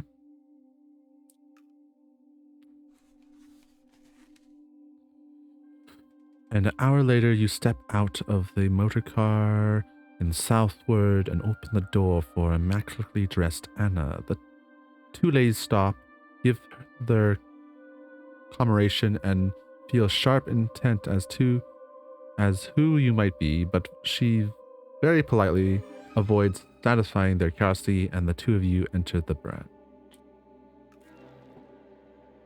She knows there, and soon she's known there, and soon you and she You and her would be whatever. Maybe correcting grammar again. That doesn't. I just don't like the flow of these sentences. Are alone with the locked steel box in the privacy of the manager's own office. It has weight. You open it.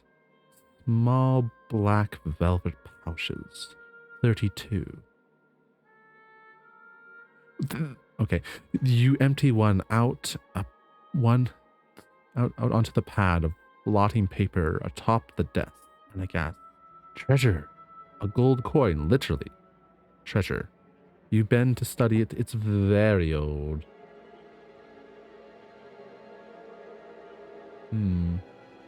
Yeah. What country would that be? I wonder. I haven't. Yeah. Between you and opening all, each has one coin. 32 coins. You think these are florins or guilders. Some English, others Italian. There's a third type, all 14 or 14 centuries. These may be worth a fortune. You check the box, there's no documents.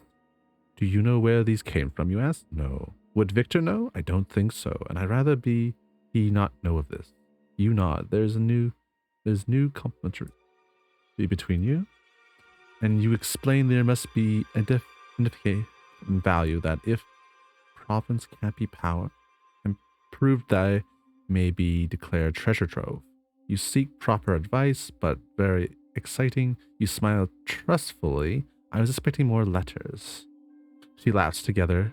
You bag them up, drop them carefully into your briefcase, and thanking the manager, you follow her out.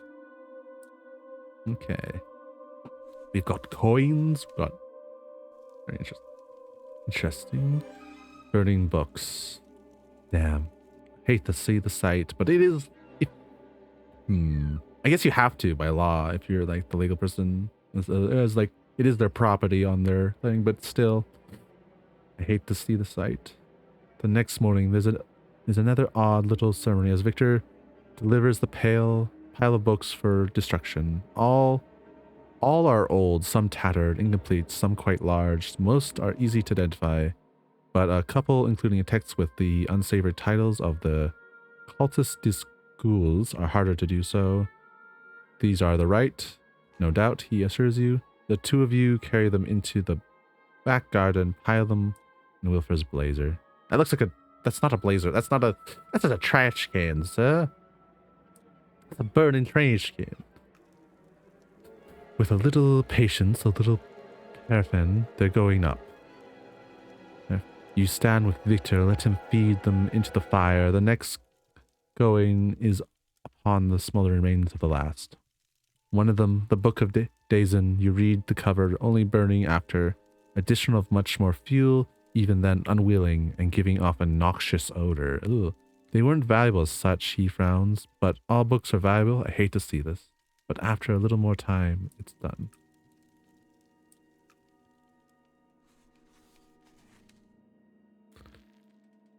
The hearth. It's mid-afternoon. You've been looking at the estate all week.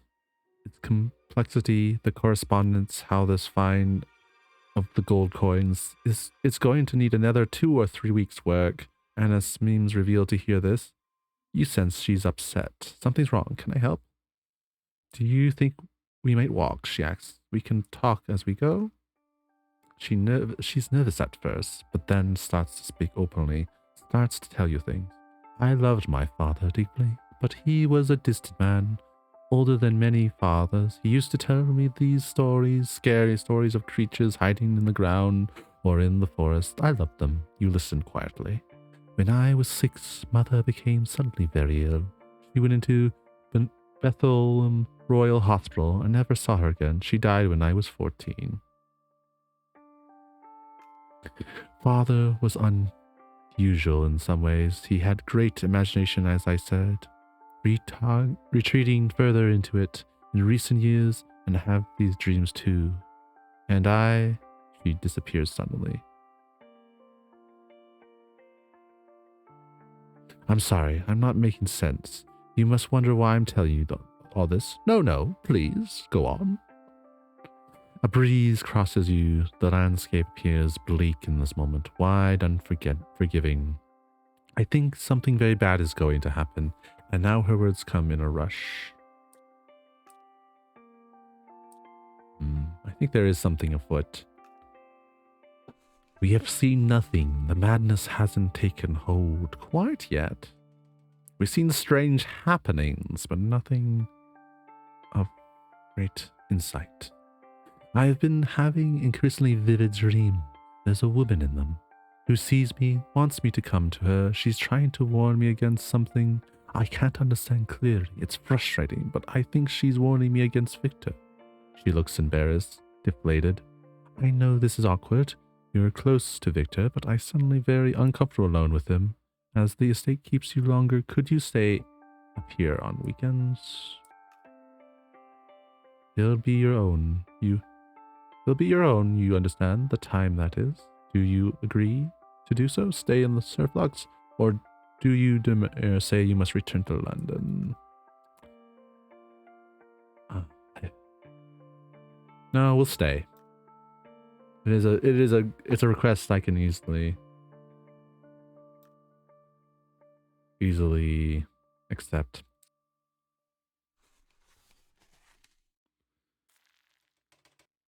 Of course I shall.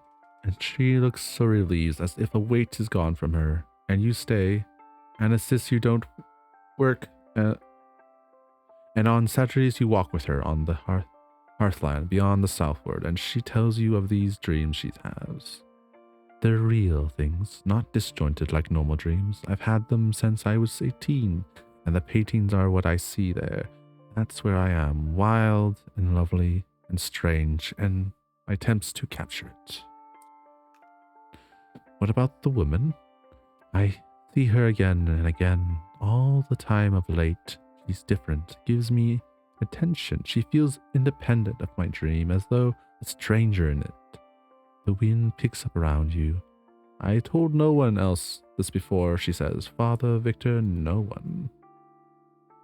I guess it is easier talking to an outsider about one's problem, unload one's worries onto them. Less risk to oneself. It's not a flattering thing to always be the one on the reception of such things, but one should still take it in stride, even if it is just I am convenient ears to listen to one's woe. Maybe that's a cynical view on such things, but it is often the case. What's this? You back by the house, just outside the garden wall. A small patch of ground is scarred, burnt, or blighted. Looks around, you see other small areas bear the same mark. I don't know, she replies. You walk a little way. The pattern is almost suggestive of footmarks. You came back to Anna's, who's looking up at the house. It's right before Father's window. Interesting. Oh, did we gain more charisma? Our boy is really charismatic. God damn. Mythos added, vivid dreams, relation proof of Anna Wade, relation proof with Doris Smith, location added, southward hearth. We need to get the bottom of this if we are going to settle things here and get home.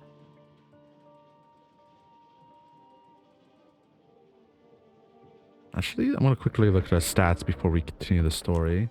We are fascinating, unaware, rational, fragile. Well enough, I suppose. Knowledge, what did we gain? Vivid dreams. Warning about against that. We have Victor. We have more information. Oh no, our patient. It's just relations with him. Family doctor, around 60 proficient, considered when he needs to be. Interesting. Gardener, handyman, delivers the old house, late middle age, calm, reliable, slyly humorous. I like this guy. We need to get we're respected. We need to get a relationship with Doris. Doris has information we need desperately. So if anything we can do to improve our relationship with Doris, We will. She seems a viable source of information. This is very strange. Want, only 4. That's not a very high relationship with her, but... What? Okay. Want is not really a... This is a very strange relationship status, but move on. Only child women, 25 years artist, school. Her mother died. Yeah, okay. There's Pope's Cottage.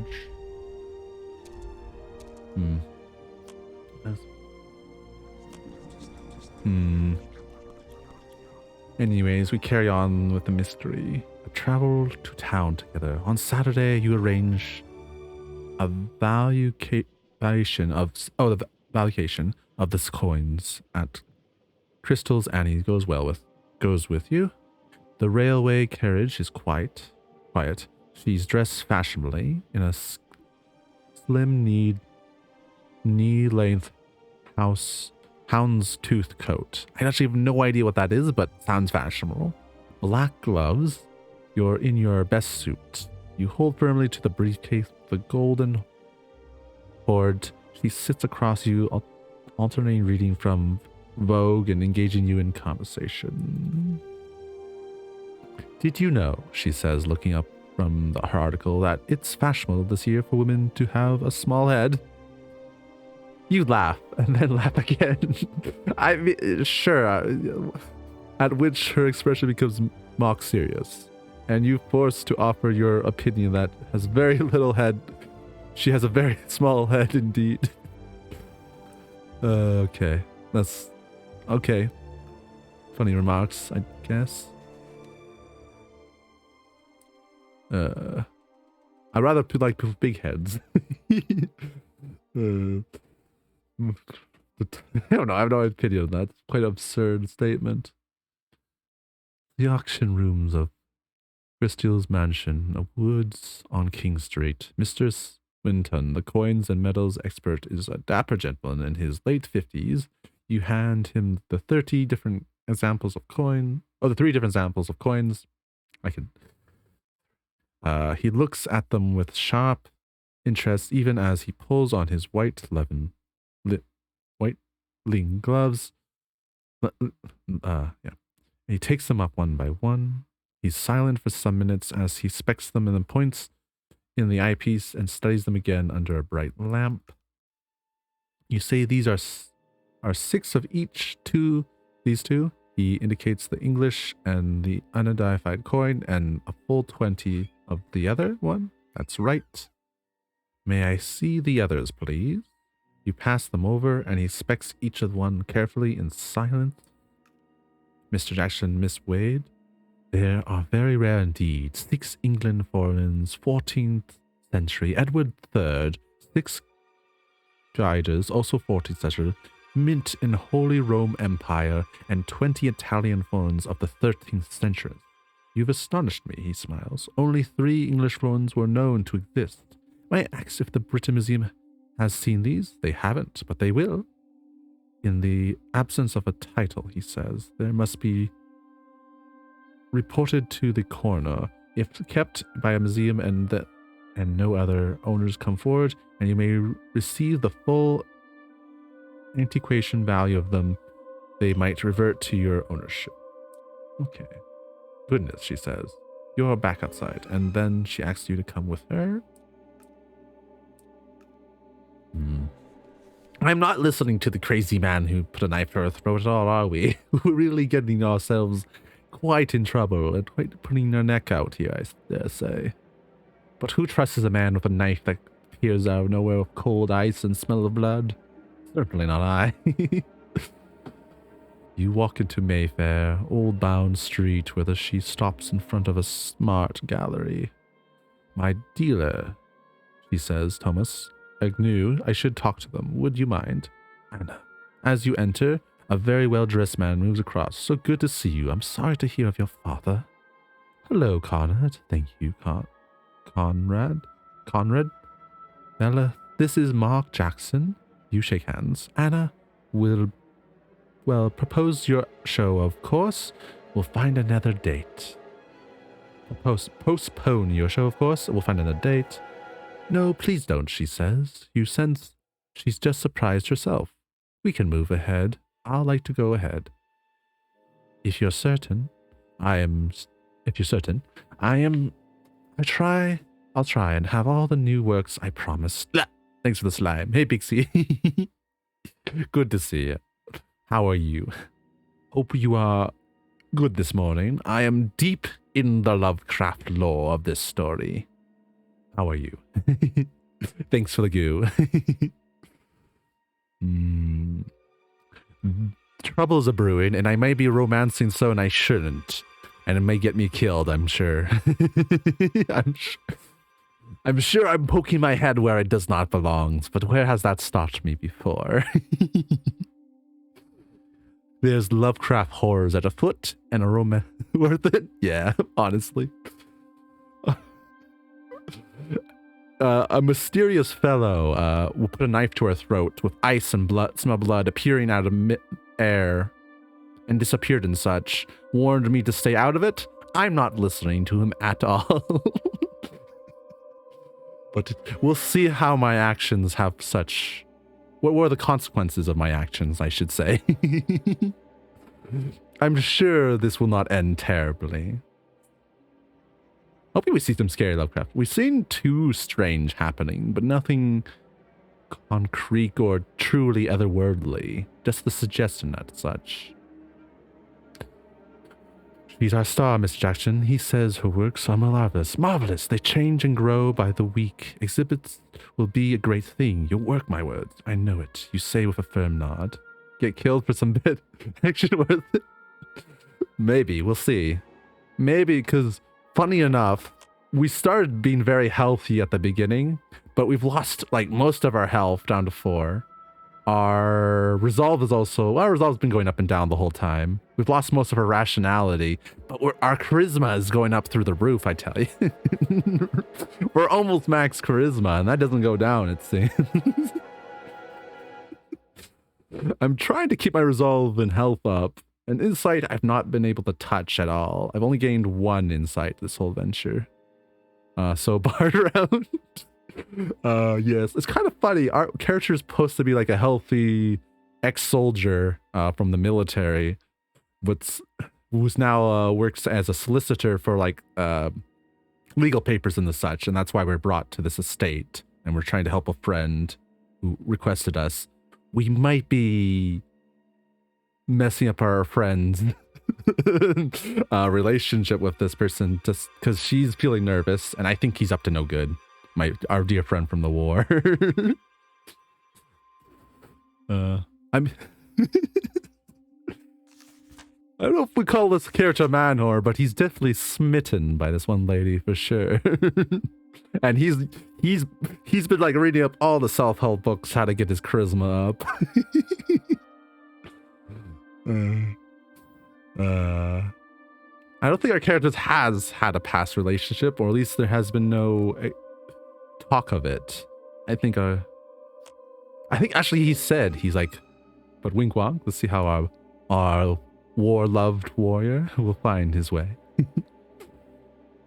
Okay, no, please. Okay, what's happening again? No, please don't, she says. You sense just surprised herself. We can... Oh yeah, that's when she does want her paintings to be on exhibit. Did I read all this? I know it. Okay, yeah. We're confirming, because we're right now on a date with her throughout town, because we agreed to stay on the weekends and basically walk a town with her. So let's see how this goes. So strange how life moves. The two of you walk down past, luckily, and you sit over in tea. What is this word? In Rumpelmayer. I have no idea what that is, but these names, some of them I know, some of them I have no idea how to pronounce, like Rempelmayer, I guess. And you watch her talk with a lady there who has given her some compliments, and you see another life. Okay. We got a contact added, new location, Another location. Okay. Is that dream, that night you write to Theresa, our sister, and you dream. You're on the you're on the hearth with Anna. You're looking after her today. That was the plan. And though you're a little self-conscious in your battled dress and helmet, you're happy for the moment. You want to look at her, her face, but for some reason you don't or can't. And anyway, here's the train standing there on the hearth, and so she must be talking that. Or were you to stay with her? This is an interesting dream. Dreaming of her sister in war. Let's see. You hand her up into the carriage. You pass her the portfolio to her, then pack your rifle and your distinctly eye her red painted nails on the stock of the gun. Looking after who? The train makes a short muffled streak. Well, see each other again, she says surely. You speak, but the train repeats its noise, and in the noise there's the night. This time you sleep on. I hope her sister is well. I fear. Oh, we might have made a mistake of not going back, because what's happening with our sister. I hope is fine, though. Dear Thesa, I hope all goes well there. How is your work? This is a photo of us, by the way. This is what we look like. A remarkable find in the estate. Gold coins, very old and rare, of great value. And more books, confidential enough that they were to be destroyed, and strange clauses in the will about a cottage. The world of a country eccentrics, we say, but no, that begettles this. I feel on the edge of a great discovery, but of what? Forgive me there, Theresa. I sound so mysterious. It is in my mood. Give me my love to mother. I shall see you again soon. My love to you, Mark. All right.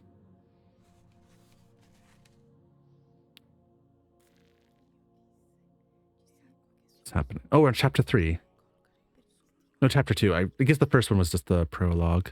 The manner of Edmund's wild death, the figure out there, the night, and this pope of indeed something isn't right. Perhaps ignorance of a good thing. You feel the pull of her paintings, of her. You try to be calm, but you know you are brought closer. That such ignorance can't be guarded much longer. All right.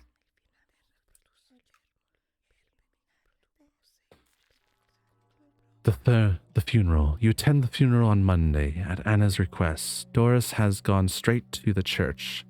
Coincidentally called St. Edmund's while Wilford drives you and Victor the short distance in the rather grand Bentley. Victor appears distracted, even resentful over something, and it's you that hands Anna out of the car, walks her in. It's a good congregation, though. There's a little lost. Oh, someone's knocking. Just give me a second.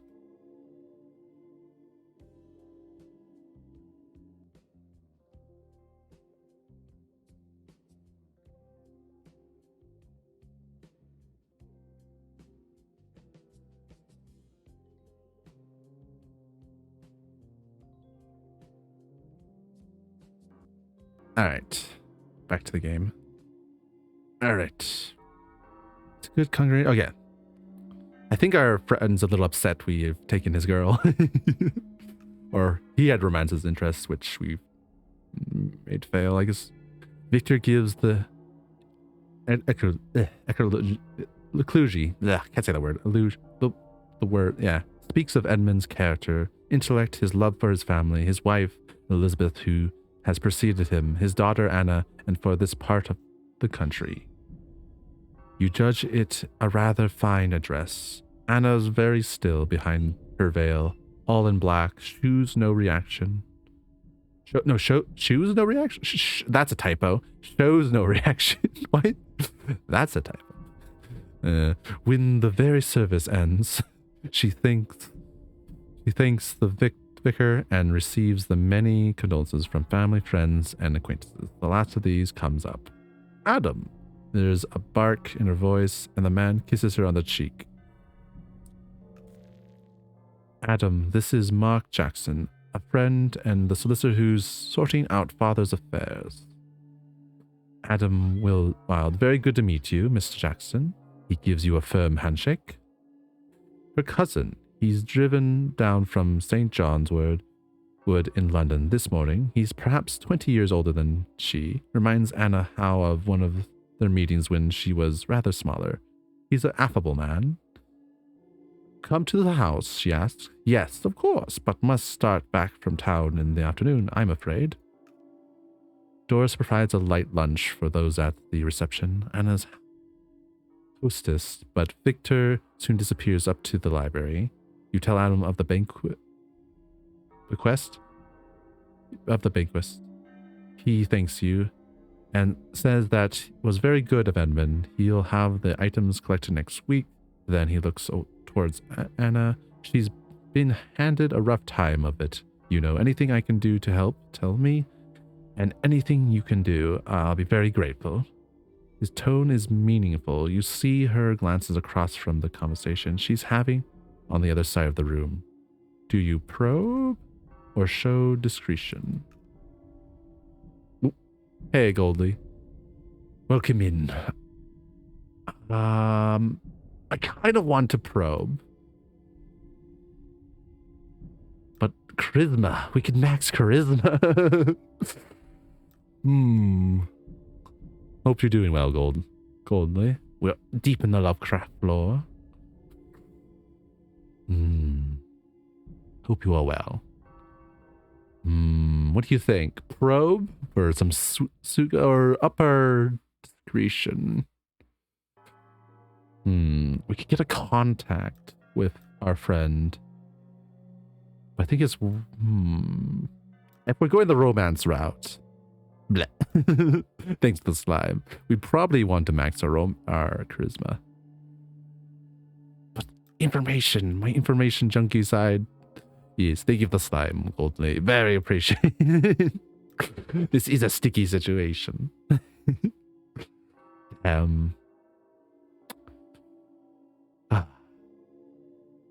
think our charisma is good enough. I think the information will be more useful. Sometimes you just need some slime. Yeah. No, we're probing. Against my better judgment, we need information. Confidence. Well, you tell me more, you ask. Oh, 1 minute.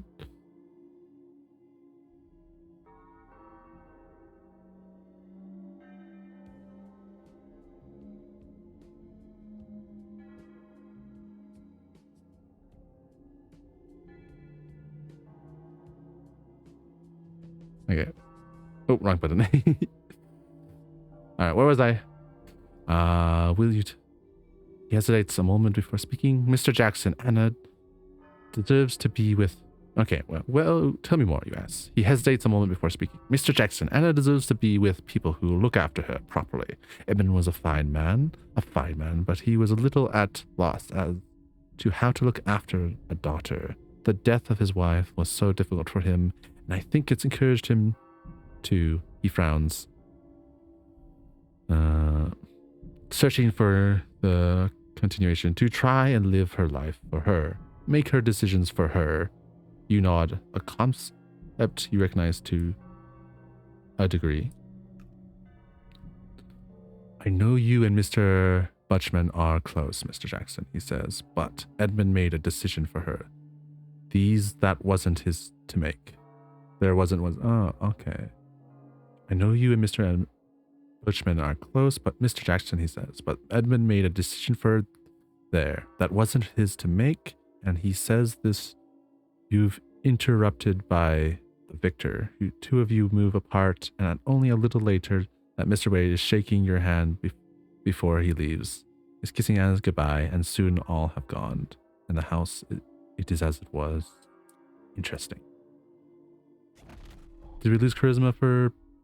Probably, but I need that information. Yeah, I lost the point of charisma, but... I think the information was worth that one charisma point.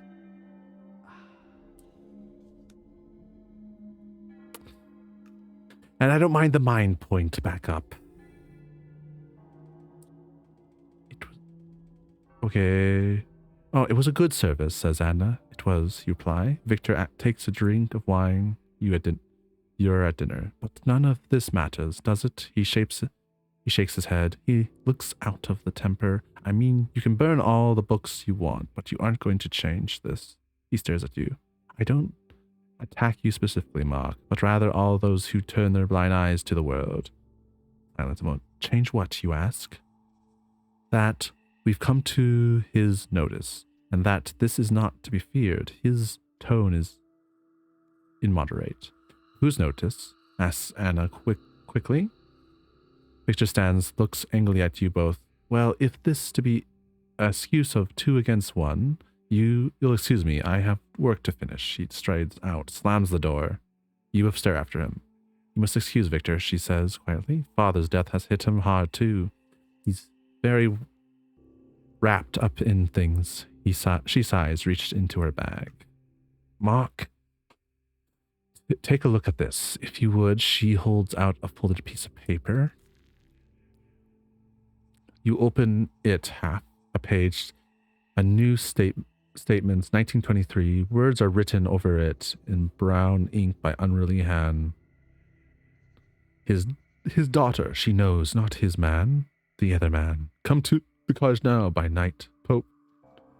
His daughter, she knows, not his man, the other man. Come to the cottage by night, Pope. Doris found it in the kitchen. She was out hanging the streets when she came back in. It was in the middle of the table. You read it through again. Under the apple, she adds. Suspicious. That cottage, Pope, I don't know, you say, but I certainly don't think you should be going to all corners in the night. You should look. You sound like Doris, and she was furious. She smiles, but then her expression becomes serious. Another ad in a moment. I'll finish the page and then I'll switch to ad screen. No, we must go. I've seen this Mark, the cottage in my dreams. You were there. I think we'll learn something important. We must go. She nods quietly, assertively. You'll be there. All right. Let me start my spinning. The plot thickens some more. We did lose some charisma there, but I think it was worth it for the information. We spend some charisma to gain some mind and information. And information is key for keeping our boy alive, I think. If we're going to get through this, we need all the information we can get. Something very suspicious is going on. Some Lovecraftian force, I'm sure. We need to have all the information we can getting in and out of this. I'd love our character to get the love he deserves, but sometimes you have to step on toes to get a little information one needs to save someone pain later on. And we can direct this to another way.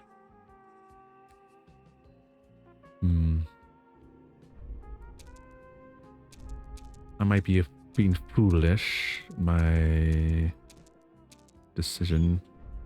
I know, I definitely made some mistakes earlier, but nothing too major, I hope. Like when we had the looking through at the scary thing out the window, we gained nothing from that. We simply lost resolve. It was a mistake.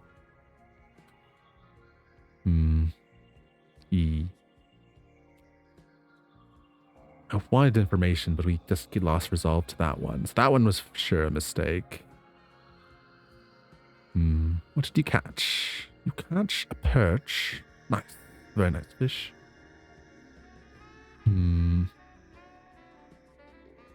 Very curious where this goes from here.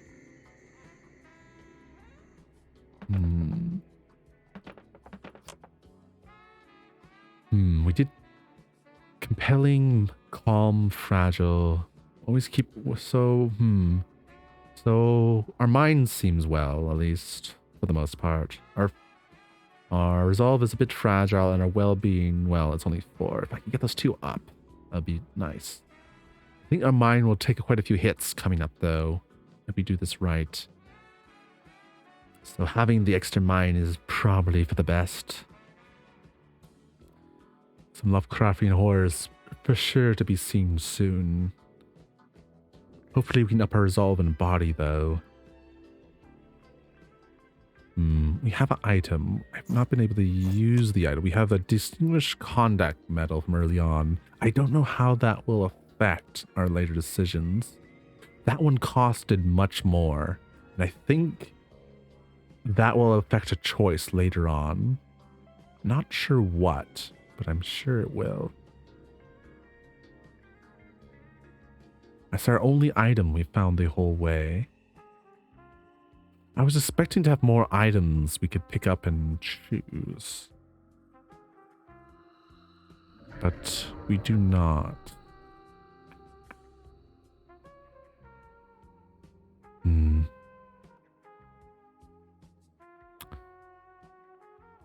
We'll find, yeah. And this, I wonder if it is, yeah, we're definitely going to lose quite a few mind points coming up.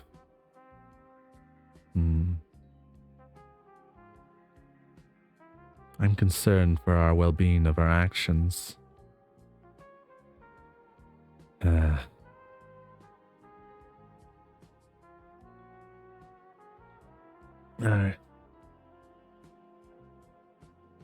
Alright. I'm just pondering. Hopefully we don't die terribly. I'll try my best to keep our boy alive as long as possible. But no, knowing this game, something may throw my character. We haven't had any mental breakdown, which is good. If any of our 3 main stats go below 0, we have a breakdown of some sort. And we can have up to 3 before our character's dead. But if you even get 1, it may lock us out of the best ending. Alright. Well, back from the ad. Welcome. Thank you for the patience. Okay. Well, we're going to venture on into the unknown. Madness lies this way, I'm sure.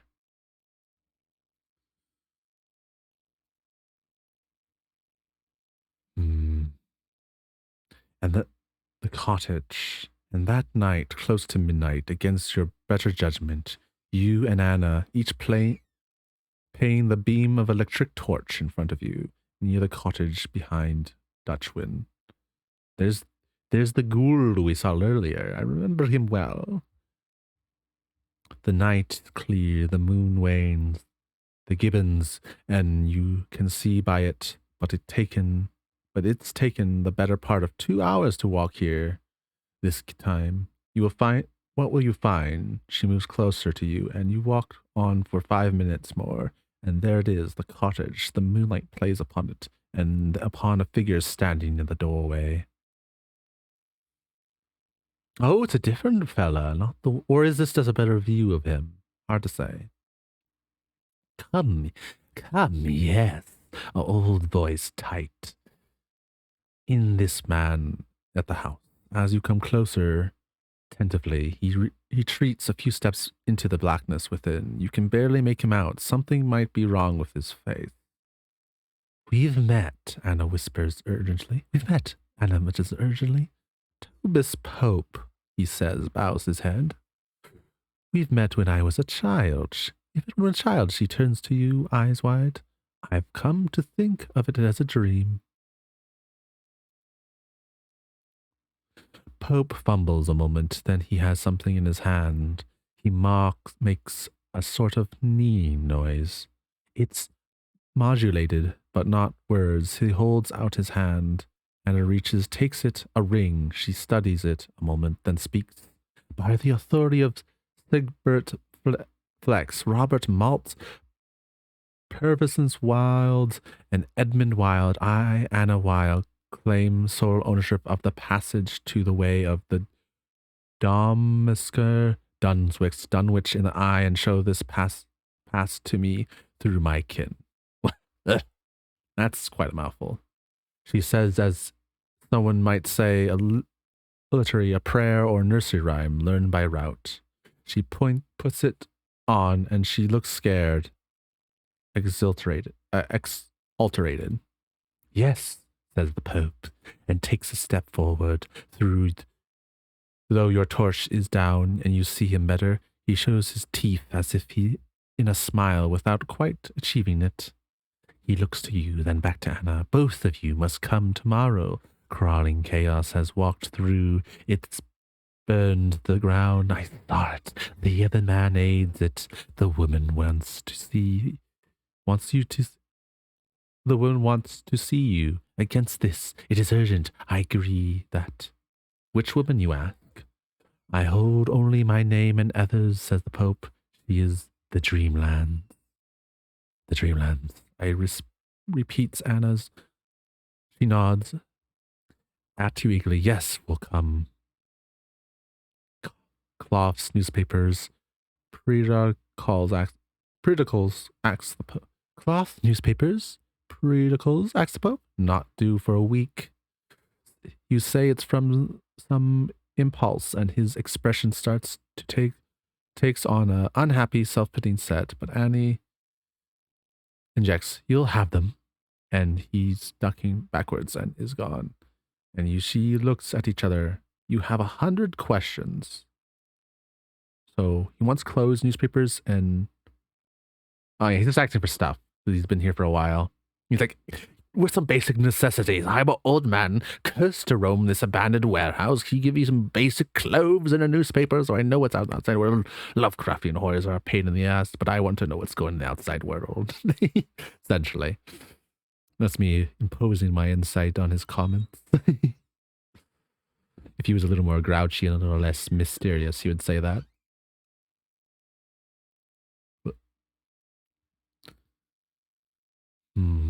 But as you start back, Anna speaks first. He said the crawling chaos walked through the ground. He saw it. My father's window. What is it? He said that the other man aids it. You take a moment to order your own thoughts. And you've met the Pope before? I was 9 in the garden. He knew father. Mark Pope talked of my blood, told me to wait, said he'd find me, take me to this other world. She looks urgent. He called it the Dreamlands, and this woman who wants us. You can see the shock is hitting her now. You move closer, steadying her elbow. Can I see the ring, you ask? She passes it to you. It's a silver, narrow ring. You can't see the engraving in the torchlight, but it's proof of this encounter. You hand it back. He told me I had the most marvelous grace and strength he's ever known. No, so strange. I've always remembered that. This is all wrong. This must be able to be explained in the cold of light of day, but paramount in your mind right now, it is the fact that if you are to believe your eyes, you would say Pope wasn't human. Gaining insight, I see. Precious insight. But losing mine, I'd sure... Damn. Hopefully only one mine, not two this time. Good. It's only a slightly disturbing encounter. Mythos added, the Wade's ring, Thomas Pope, body, crawling. Yeah. Many more things to our mythos. Starting to fill out the mythos papers. It's a journey. It's night. You walking back. You carry 2 bundles of newspapers and a magazine. Magazines. Anna has a carpet bag full of clothes. The day went by in a strange fashion. Several times you and Anna set to talk, but once Wilfer needed her directions to do on a job, then Doris on a household matters, and finally Victor's appearance in the sitting room sent the 2 of you apart almost guiltily. Now, finally, you can ask her where those words came from, the words she spoke to the Pope. She takes a deep breath. Oh, what did you catch? A rare red knobbish starfish. Very nice. When I was small, 6 or 7, before Mother became sick, went into the asylum, Father shared stories with me of creatures at the bottom of our garden, of the land they lived, of their treasures, things they did. She moves the bag and clutches it with both arms. She wears the ring. And he spoke nonsense language they spoke. It became our secret language. Was Pope speaking it last night? Yes, she nods. I understood him. Who is he? What is he? I don't know. The cottage looms up in the midnight moonlight, and the coins are that treasure. Father showed me it once. Yes, I think so. And you're adamant to do this, you ask? She nods, and in the doorway here is the Pope.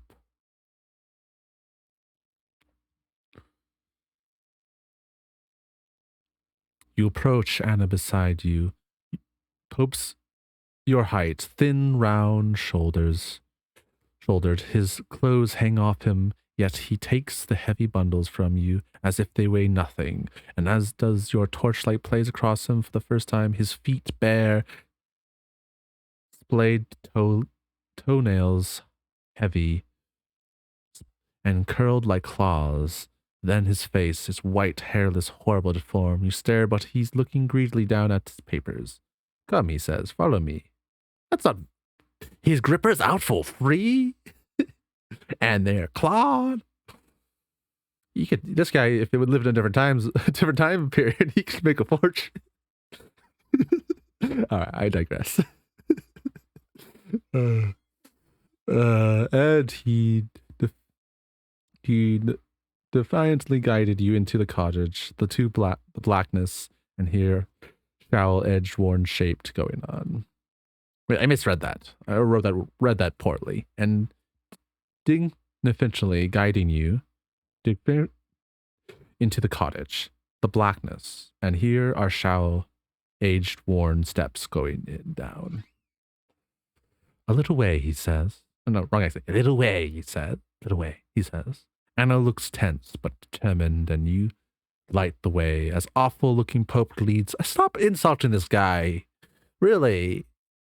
Okay. Anyways, looking Pope leads on chattering, sometimes in English, sometimes in those words, and winds, walks down through the series of turns. He deposits his prize in an alcove. He deposits his prizes in an alcove, and then you're on the flat ground. A tunnel. It's man-made. The roof is curved tall enough to stand, neatly brick-lined. The smell of sea suddenly strong. We must stay close.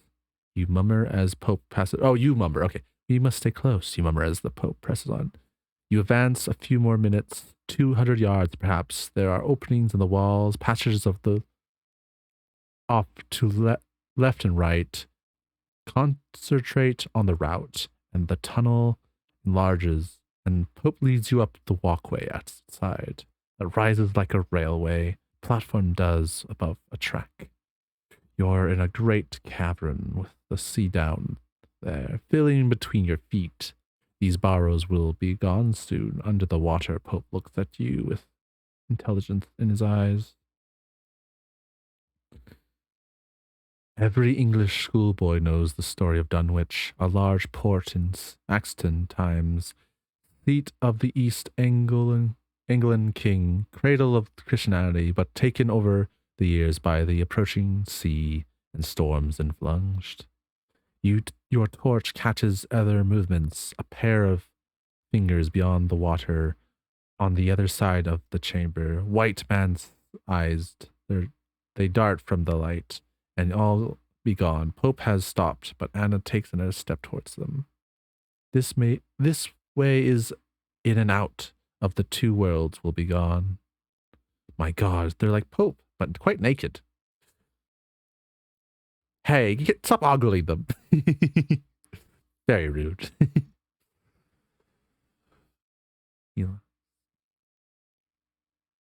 Drip.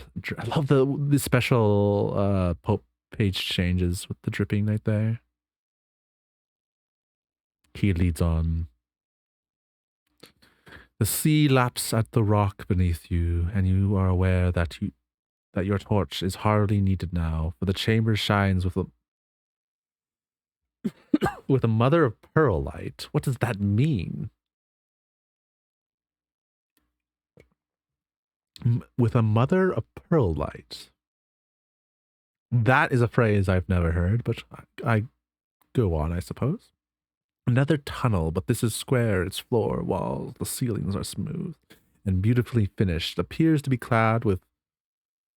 It's like moonlight. Maybe. Maybe it's just a colorful way of saying moonlight. Appear to be clad with marble. The same gleaming light comes off its surface.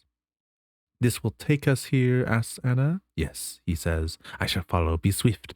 They may follow too. You think to ask him, of course, but don't. And Pope stands still, watching as you set off. All right. How much mind did we lose? And how much insight did we gain? Gain another insight. Well, our mind's gonna. Yeah, I knew our mind was gonna be hurting bad. But, Mythos added ghoul. Yeah, I knew he was a ghoul. I know a ghoul when I see a ghoul. Ghouls are very cool people. I like my ghouls. That's a beautiful piece. I love that. Oh, the book has completely changed. And oh, and the oh my, that's a cool piece. The shifting painting of us walking through. Otherworldly colors, excellent touch. The tunnel. The tunnel slopes very gradually downward. There, they, you mummer. You checked your watch. See, it stops. It stopped. Conversation doesn't seem right here. Somehow you walk on in silence. Once you think it to feel a faint vibration of movement. Pope, you don't think so. Ooh, even the arrow has changed. The tunnel. After perhaps 20 minutes, the floor levels then starts to climb. The gradient steepens up, then down, and Anna twice puts her hand on your shoulder to steady herself. After a while, she leaves it there. 10 minutes more? 10 minutes more? There's no end in sight. Now you certainly feel movement, a thrumming, something big. But when you stop to listen, there's silence again. Or is it something? How do you imagine this? How do you imagine this? Well, we lack the resolve. We lack the mind. We lack the body. Well, Rax as well as you can. Hopefully this doesn't hurt us too much. I don't know about this. You tiring must... Don't know about this. You're tiring. We must just press on and hope for the end. Yes, she nods. You give her your arm, but she must feel your anxiety as you go on. You find you're thinking back to the worst of times when you feel that you failed others, failed yourself, the noise behind, a growing rush. You see something black against the glow of peril. Not the Pope. It's huge. What is it? Run. You force yourself on. You're weakening. You don't know that you can outrun it. That's it. Hurry. You urge Anna on ahead of you. Is that a light ahead? You risk a glance back. It fills the tunnel. A great worm or serpent. It's surging up. You're gaining each other's moment. The tunnel shakes with its approach, and a huge mouth opens. What do you do? Turn and fight? Run, you fools. I'm not fighting a big worm. That's it. You shout. Daylight ahead, but almost on you stumble.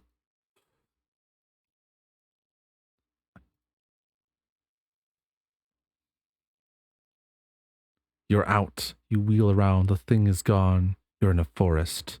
Vast and high, different. Place of myth. We did it, she gasped. We're here.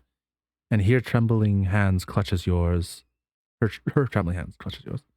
How is our body looking? Probably worse for wear. Yeah. Probably also, we gain more insight, but we're going to lose some mind, I'm sure. No, we lose insight. Resolve? Probably also lessened. No, we gain resolved. Okay.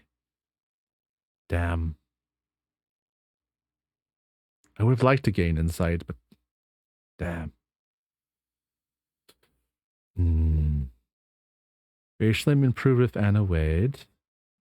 Dreams added. Location at tunnel. What is our relationship like, actually?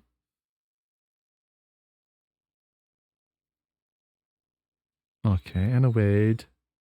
Desire. Okay. Only child of Emin. Okay. I guess we're progressing. Yeah. Little. Okay. We seem. We need to get our body and mind. Body's the biggest issue right now. That we lost our insight though. Masters the Tobias Pope. Approaching human but not such with Joe and Josh, hold hands, watchful, sly, dangerous. Any one of them will outmatch a man. Tobias Pope. Is he? If he was human, he's not now. He holds strict Elijah's and rules. All right. Oh, how do I get? Oh, there's artifacts. I think we just have the ring. Yeah, the Wade's ring. This design is subtle, hard to make out, but looks accurate. Question of the likeness of human bone. Given to Anna by Tobias Pope, worn by her father and Victor before her.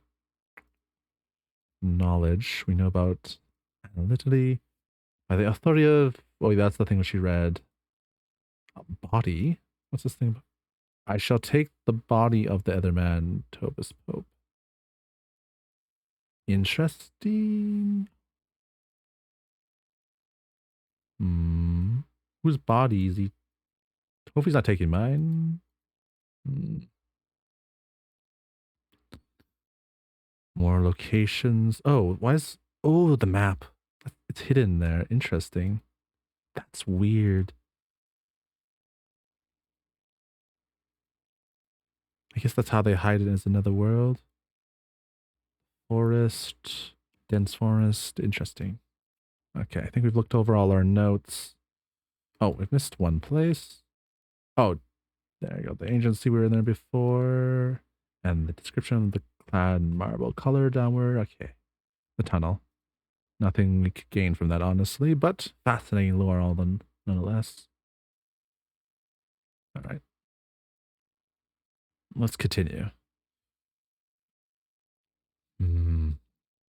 The forest. You're at the edge of it. High trees, tall trunks, their tops lost in the shadow. The breeze sounds in the cabinet far above you. You head in with Anna at your side. Her hand still holds you. The floor and the roots and blossoms and the slippery moss. The odd shaft of sunlight beams down as though upon a stage. The silence is not reassuring, rather appears to be maintained by some agency. Once and then again, there appears to be a root of movement at the edge of your vision, but when you look, there's nothing. Well, nothing, but you glance up from the flowers that pushes through at your feet, up at the splashes of orange and yellow fungi high on great trunks, and realize you're looking into the large round eyes in a small head. It merely disappears. Zoogs, whisper Anna. My father told me of them. Oh, Zoogs! I know these. They're no great threat. They're like like bird like kind of things. They're kind of funny little guys. They're no great thing. I think unless we dally, we shouldn't rest here, and certainly mustn't dream. It's as though we've entered Grimm's fairy tale. Here among the pillars of the trees, the Zoogs watch. They are more than you first thought. This way, she seems sure to move you quickly on deeper. And like this, you cross the forest. Mythology added. Zoogs. What do they have to say about our Zoog friends? Small, sharp-eyed, aggressive but cautious, needs numbers, most dangerous at night. I would have loved a little more lore on them, but I digress.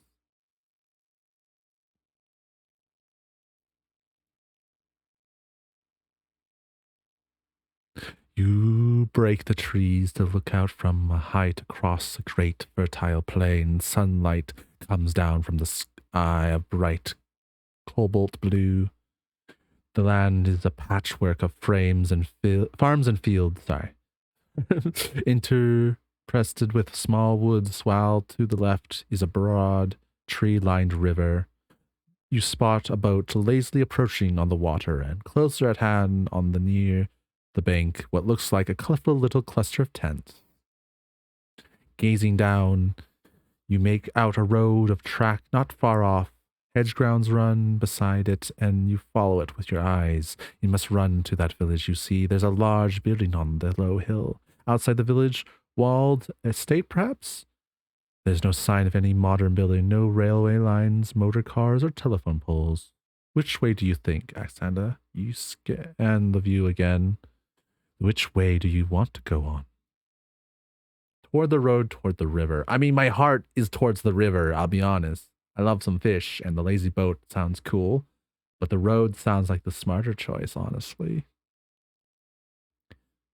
But I am not one for intelligence. We're going to the river. Okay, good night, Goldley. Have a good rest. Thank you for popping in. Take care now. Yeah, much later than I usually go, but I did start much later than I usually did because of being sick, but I might have to end a bit early. We'll see how I'm feeling in half an hour's time. But take care, Goldley. Until next time. I will also upload this.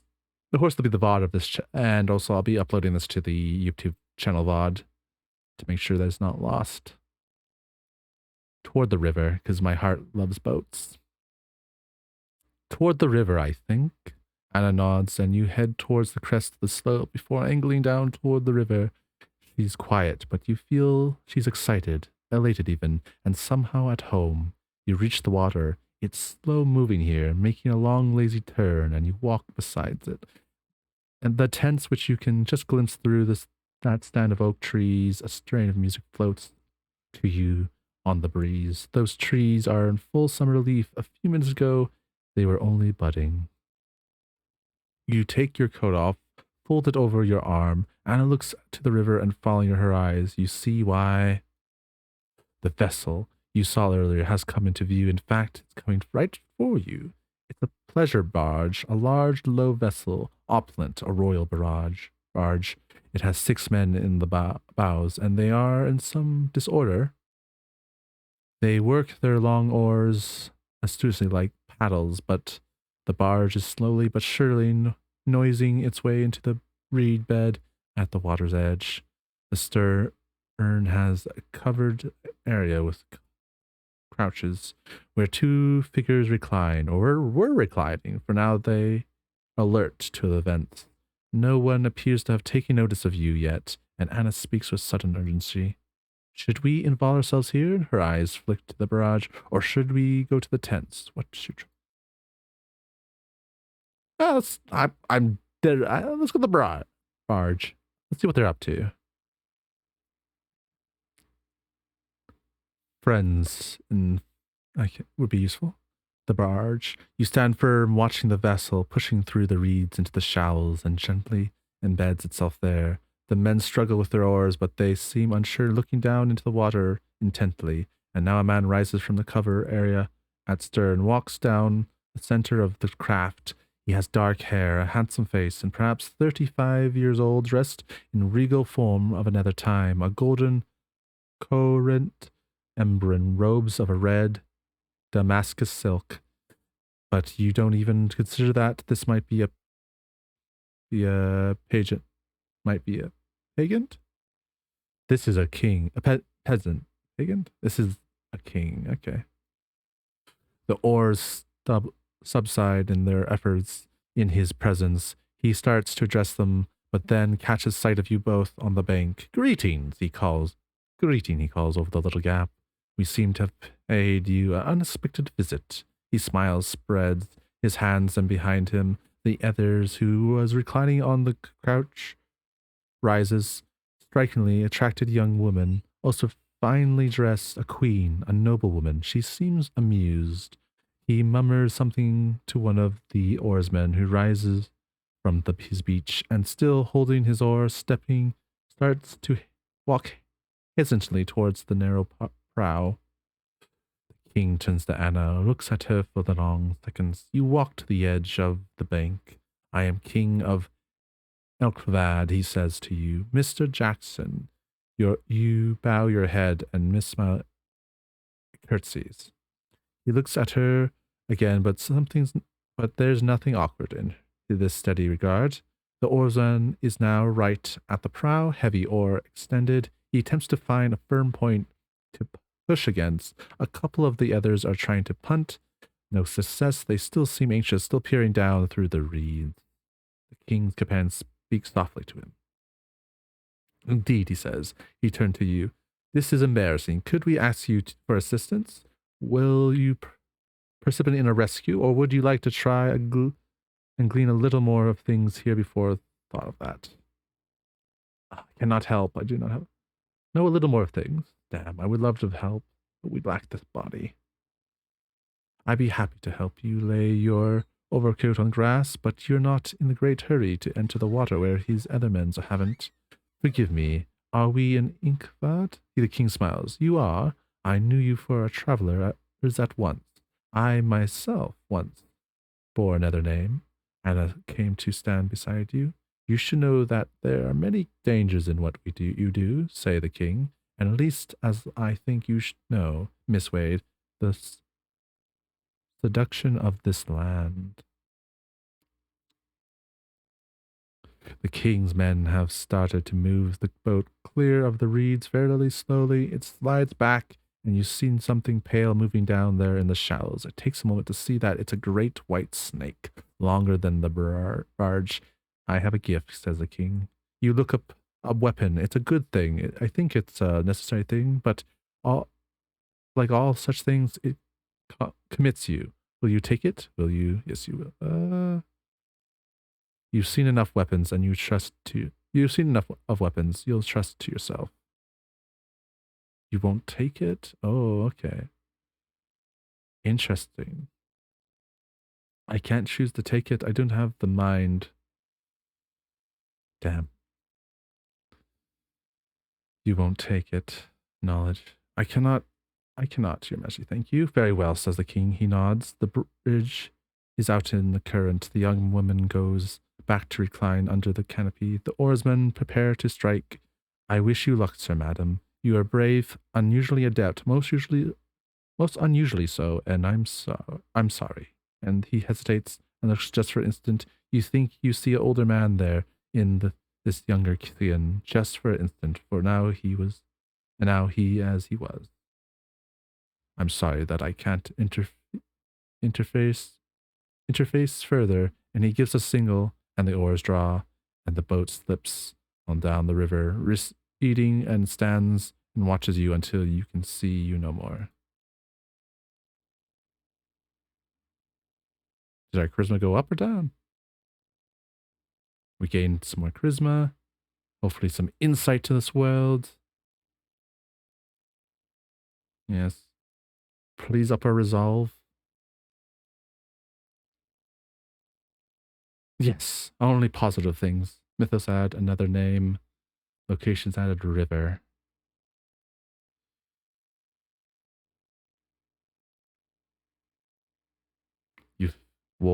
You feel the chill of autumn. You've been here only a few hours, but the years rushed by. You're both quiet as you walk down. Known you had escaped. Your breasts a rigid look down. Men a distant off. A line they go steadily. And as you look, you see pikemen, horses, oxen, wagons, war. You scan further. 3 windmills sit on their march. Anna, I say these are soldiers from the 17th century. You look at a moment more. I don't. Oh! Welcome in, raiders. Welcome in, Athos.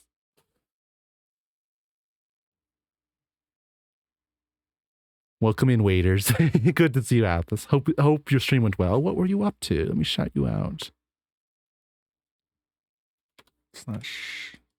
Hello. What were you streaming? What were you up to? Love to hear it, but if you need to raid and run, don't let me hold you and anyone in chat. A new roguelike. It's kind of kind of, but how you been? I've been immensely enjoying this text-based RPG of Lovecraftian horror. Too bad the game was butt for you, but I hope you had a good stream nonetheless. I got this last night on a whim.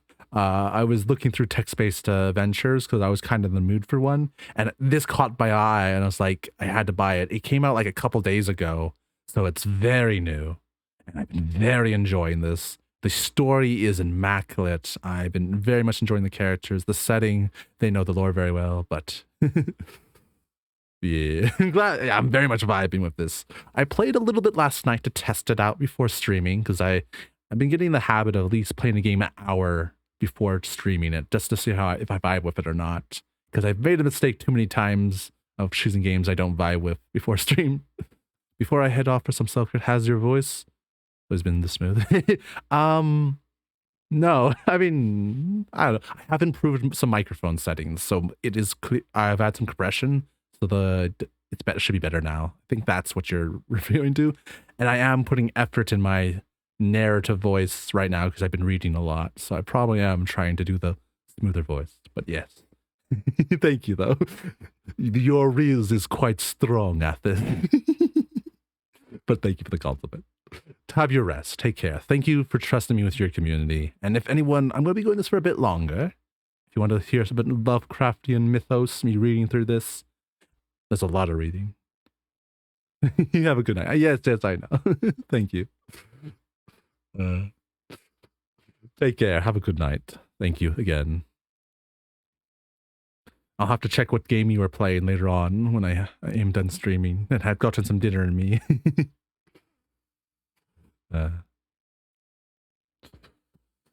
Oh, I'm also wearing a toque. I probably should take off my toque because the fire's actually warmed up the house by now. I also still have my bathrobe over my clothes to keep me warm because it was quite chilly when I woke up before I lit the fire. Oh, I just noticed I got quite warm. All right, where was I? Yes, we said these were soldiers on the march. I don't want to be seen. Let's move. And you do. Stay below the hilltop, soon taking a fold in the ground, which becomes a wooden lane. You round a bend. A woman. She's dressed like your world. Oh, gasped Anna. Oh, gasped Anna. You. I was trying to find you. Oh, it's the woman of the dream we've been looking for. You recognize her too, the woman from Anna's painting. She smiles. I've seen you before, says Anna, but not like this in a dream. Yes, she nods. I am Linda Harrison. Anson. The accent is American. She looks from Anna to you. What does she see? A willingness to trust, a need for answer. A willingness to trust.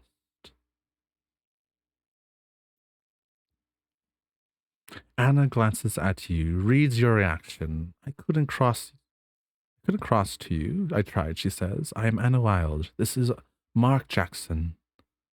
Oh no, Anna glances at you, reads your reaction. I couldn't cross to you. I tried, she says. I am Anna Wilde. This is Mark Jackson.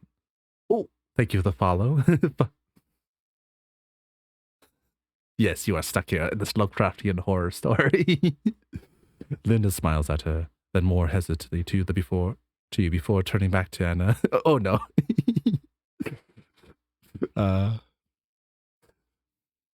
Oh. I have a random raid message and follow message, so it's always funny when you guys get. But good to see you, Fireball. Hope things are well for you. I've seen you many times, but had to speak to you. She clearly anxious. The ghoul found you. I trusted it. It has more thought than most of its kind, almost phonetic. It's still. She stops herself, sighs. I'm not making sense. I know I wouldn't. This is the dreamlands, Anna asked her. And you, a traveler? It is, yes, a traveler or dreamer. You are too, and it didn't know that them. And if you don't know that, then you are remarkably able to reaching here. Even even the borders isn't done, not without per, permit, per, permission. That's a big word. Per, perparation. I have no idea. I've never seen per the Dreamlands mummers at it.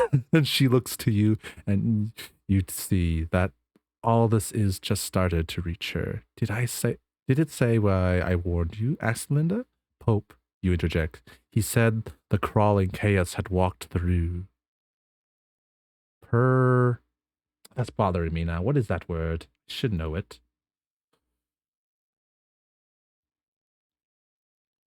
I need to read more. My vocabulary is been lacking as of late, I think. Um. Oh, preparation. Preparation. I know that word. I just didn't. Yeah, preparation. Okay. Sorry. Not without preparation. Preparation. My dyslexia is not helping either, I tell you. All right, where was I? Did it say I wanted? Okay, yeah, that was. Do you trust it? Him, Linda asked you. You touch. Oh, did you trust him? Then asked. You touch Anna on the arm. Are you still happy to open up to Linda, or should you be careful? Open up. Might as well. In for a penny. Oh, in for a penny, in for a pound, and all that. Yes, we do trust Tobias Pope, says Anna decisively. He has a history with my family. That is true. He does. Linda raises her eyebrows in surprise, looks between the two of you, but then she nods. All right. So I'll just say it. This part of the country, she gestures, is in turmoil. It is seized with tension. It is ready to fight a war that already has been fought. This is unnatural. It's become someone here deals with the black messenger, Northrop, the crawling chaos. The entity is inhuman before us and after us. That's the name of the game. The Nyarlathotep. Nyarlathotep. Ugh. A natural's tongue to the tongue, I assure you. And that person brought the black messenger across the earth. For a short time, it is real. It has thousands of forms. Yippee! The other man aids him, quotes Anna. Pope said that too, the other man, and she looks to you in authorization. The health, the cult, her father's death. The other man says, and she looks to you in authorization. The heath, the cult, her father's death. Her action says it must be Victor. Do you tell us of Victor's business, or do you choose not to? Say no more. Tell her, of course. I am not. No, secrets are not meant for war. Between friends, truth should be upright. We know a man, he says, Victor. Butchman, we were close to him. He has an interest in this, but we don't quite know what. You can see your words affect her. It's cold about you of a sudden. Anna pulls her coat more tightly around her. You see the whispers of snow in the air. But what is Nyarlathotep? You ask. Linda considers this with troubled eyes. Oh, we might have our troubled man back. Oh no. I can say that it's older than this world and our world. I can say it's not death, but something that vastly more dreadful. That it's being worse. Okay, that it's a being whose greatest threat is interest in us. For we're lucky that there are others haven't noticed us. It'll watch over our destruction, watch us annihilate ourselves. Make sure of it. I know it's the name of Victor Van Rush. I think he's set on a terrible course. She frowns. Butchman corresponds with people I know of in New York, my home. There's a cult. Want to bring the messenger across, give it freedom, gain reward. They see this as good. He says things with effort as though they are heavy on her. This must be stopped. I need your help to try and stop it, she sighs. Look down then upon you. Will you help me? Of course. for I do not wish my world to fall to Lovecraftian horrors, the beginning of winter. Yes, yes, Anna says immediately, and she reaches out her hand to Linda, and they touch a moment. Linda looks to you, you nod your agreement. I'll contact you, says Linda. There in the waking world, where I shall send word. Anna gives her the address, and that's it. All has been said. You must part. The party's almost wordless. You walk on down the lane. Anna seems sure of the way. After just a few minutes, there stands a tree, and a way through them, and the way back is far shorter than the way in. There's Pope. You go behind him. He's hard to look on in this beautiful place, but he takes you on with evidence of care. Yippee, we got our friend. Vastly more dreadful. Linda's arson. Okay, we got some interactions. Oh, she likes us a lot. Wow. Wow. Improve. I guess we just met them and we were kind to them in every interaction, but let's see what our notes say on them. Linda Austin. A dreamer and painted her before she met American. Pledged to help her. You pledged your help to Linda Olson. She's a dreamer. A conversation with Linda. The dream that makes this clear. And we're warmth. We have a warm relationship with her. Checking my notes. The river. I don't think there's anything else here of value. Some mythos, some knowledge. What did we gain? Another name. You knew the traveler was myself. It had another name. The King of Bad. Vastly more dreadful. Yeah, it's talking about what are we dealing with. And our stats. We're Christmas high, tired, curious, busy, steady. We need to up our mind and our body, but our resolve seems pretty good, at least.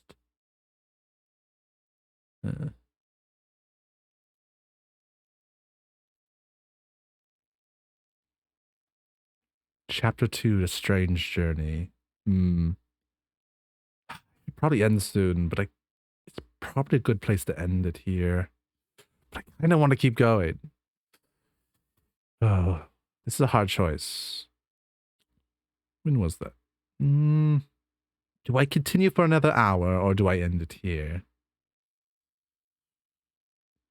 I don't usually stream this late. Might be a rare exception, but I'm really involved with the story.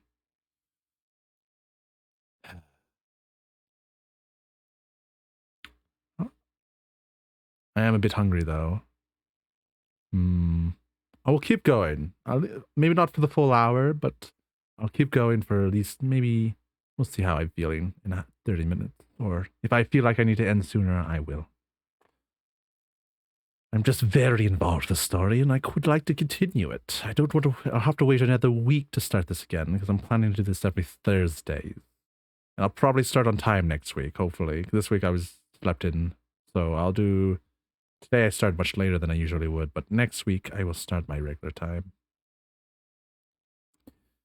It's morning. You were gone for 10 hours. You are back in the house. Yeah, I usually my streaming time is between, is between 3 and 7 PST standard time. But today I started, what time are we at? With 3 hours in, so it'll be 5 o'clock. I started at 5 o'clock. Yeah. 2 hours later than I usually would. And I'll be going an hour longer than I usually. So I like going for at least 4 hours each stream. That's usually what I like going for. So I'll push it for 1 more hour. And then I'll have my 4th hour done. It's morning. You were gone for 10 hours. You were back in the house. Anna says to a worried Dornis and Wilfred that the two of you went for a walk. First thing, she should have left a note. Promises to do so next time. You change, eat in the kitchen, apologize, and turn to Doris, who was clearly remembering Edmund's disappearance. You start work. You're exhausted not just by the lack of sleep, but by all the events. How does one react to a thing like this? The most incredible thing, but it happened. You think what you heard of Victor from Linda Anson.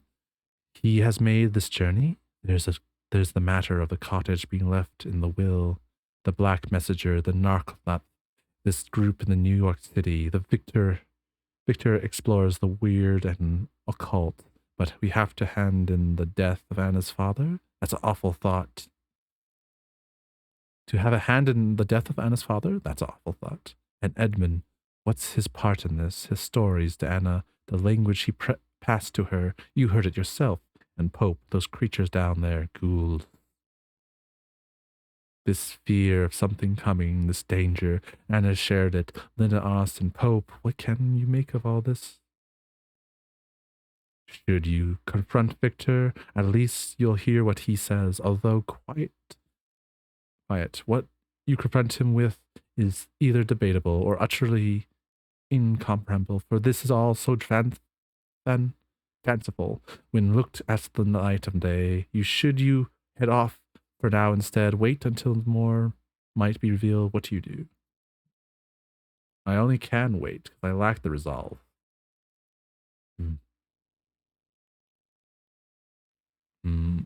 Damn, I would love to have the resolve to talk to him now. What is our stats again? Damn, we're just... Oh. Wait, we have enough. We should have 1, 2, 3, 4, 5. We have 5. Don't we need 5 for this? Oh, we have 5. You need more resolves. Oh, you need at least 5 or more. Wait. We have 5. That's strange. Anywho, we don't have a choice in the matter. It's fine. You leave it for now. There's nothing firm here. Your suspicions are just that, and Victor's your friend. He's done more for you than anyone. And this strangeness, who knows whether you're thinking clearly at all. Everything changed, and you know your own weakness only too well. Yes, yeah. I mean, it's not the worst decision, gaining more information. Did we gain some mind from that? Hopefully we gain some resolve or not lose it. No, we lost the resolve. Oh, we lost 2 resolve. Damn. But our relationship has improved with Victor. Damn. Any resolve we gain, we always lose, it feels. You put your head down, work on the stage responses from the institution, and individually continue to arrive daily. Some are strange. A Mr. Daniel Halewell is incited to obtain the same books of Dazen that was committed to the flames. He offers extraordinary sum. You play carefully. The books cannot be had. A long letter from Mr. Igor Sullivan you read. Is it twice a threat, a promise, a plea? At one point, it uses language you don't know, not even the alphabet. Is the answer there? It's mildly disturbing. You put it aside. And Mr. Daniel MacDonald wants the name of the next in the wild bloodline so he can judge their entry to some lodge. No, you actually stop reading this one. This won't be seen by the next in the bloodline. You spoke to Mr. Neal earlier in the week, filled him in the state and drama of the coins. You agreed to end date with 11 October. Your experience preoccupied you. It would be nice to imagine they were a dream, but they weren't. And dispose of the papers, strange and mundane in front of you, and you know why you're here in Southlock, to be with Anna, to be with her, to see where all this will go. Since the two of you met Pope and walked the dreamlands, she's been working almost intensely. Okay. Often you sit in the studio, correspondence on your lap, watching her paint. Or correspondence on your lap. Watch her paint. She likes you when you're with her. The work exhausts and fulfills her, seems to make her even more compelling if that were possible. She shines. You understand what she paints now. It's not our world, and it's bright and dark and wonderful.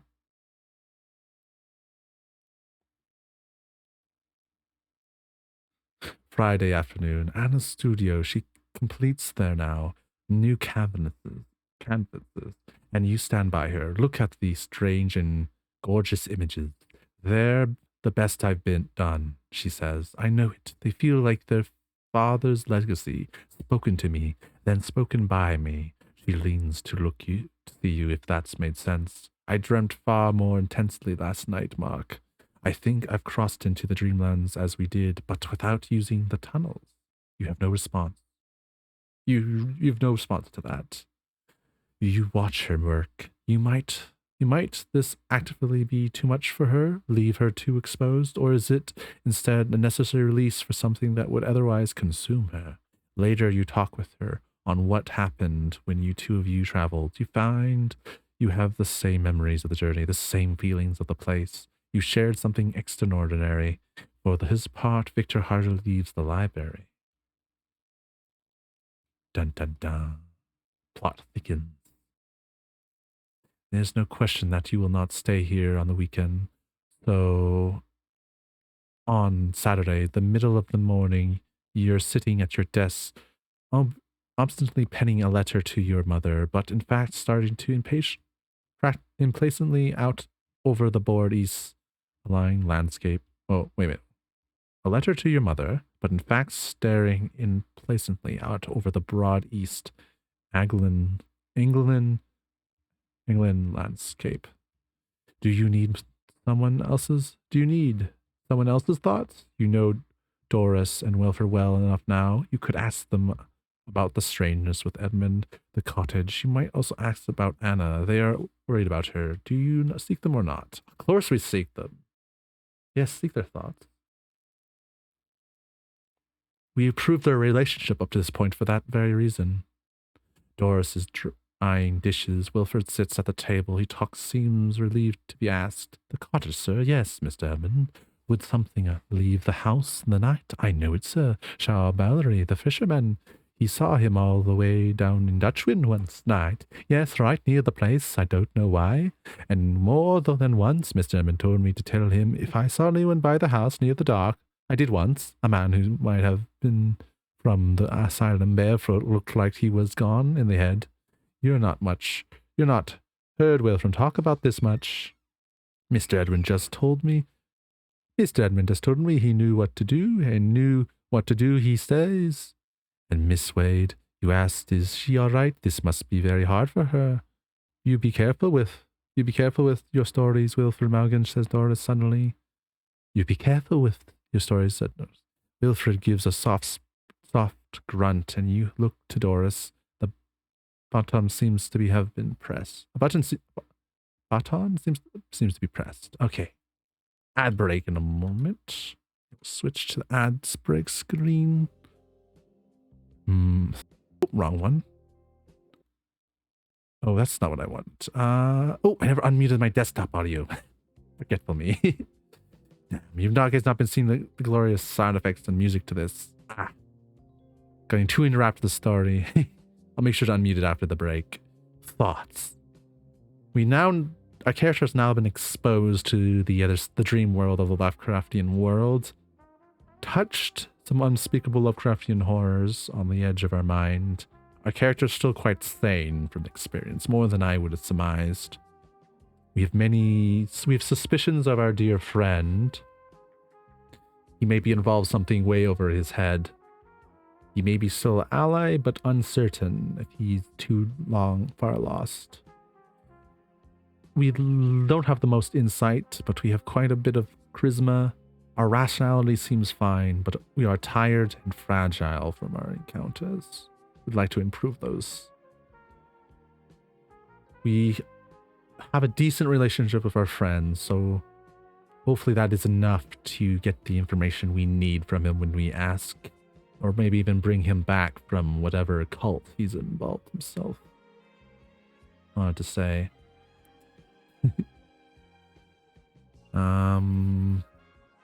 There's a lot going on in this plot. It's definitely starting to heighten, starting to bring to a point of what's going on. Our choices have been mostly, well, actually we've had quite a few choices. Mainly to build up relationship, to maintain our health and mind and sanity and all that, and resolve. We seem to have built quite a good relationship with the lady of the house. Uh, and also the dreamer. We have good relations with her. Anna Wade. We might actually. Hunger is our relationship. She's a dreamer. Yeah, so we might be able to get love in the end. But it is a very each of the description between us and her are very strange. Hunger is a very strange description of our relationship. We are there's clearly a strong relationship between our main character and Anna. We've fully trusted in her and her dreams and her family to hopefully to stop this Northrop from causing great disaster to our world. I think we've made mostly the right decisions so far. Few of them may not have been the best decisions. We've definitely made a few mistakes along the way. But I think it's been well within margins of mistakes that you could make on our journey. Most of our choices were quite limited due to our characters' low stats in many regards, but that hasn't seemed to have affected us too adversely, surprisingly enough. I'm not sure if that's due to our character, or one of them was based off knowledge, and we never took the weapon. Most of our things was very actually no more maddening than our day-to-day life, funnily enough. Dealing with family and people, than going into the dream world. Lost a couple's sanity during that journey, but not.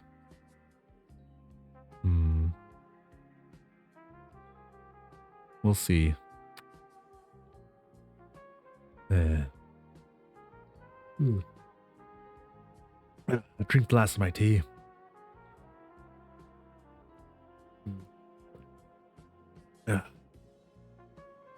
I'm quite intrigued to see where this story takes us. There's not... Definitely a mysterious one. I've been quite happy with the writing. The writing's been excellent. They've definitely put a lot of thought and effort into this game and story, which I'm quite happy with. And I'm very excited to see what other works they may work on after this. And it was definitely a good idea to stream it. Alright, back from the ad. Thank you for your patience. Let me stop my spinning at once and get back into it. I think we are at a very good point. I think the story will grow. Okay, where were we? Wilfred gives a soft drum. Oh yes, we'll reread this just to refresh, because of the break. 3 minutes made me lose the trail of my thought of what's the current moment. More of an introspection of the whole game so far. Mr. Edmund just told me he knew what to do. What to do, he says. And Miss Wade, you asked, is she all right? This must be very hard for her. You must be careful with your stories, Wade, Morgan, says Doris suddenly. Wilfred gives a soft grunt, and you look to Doris. The button seems to be been pressed. Continue. Maybe you can poke more about this. Hopefully, we're in good enough relationships with them. Miss Han does too much, sir, Doris says confidently. She seems to have warmed to you. What with all her painting, I don't know. She slept on her chair in there last night, sir. She shakes her head, and you'll forgive me for speaking out turn, sir, but Miss Anna needs looking after.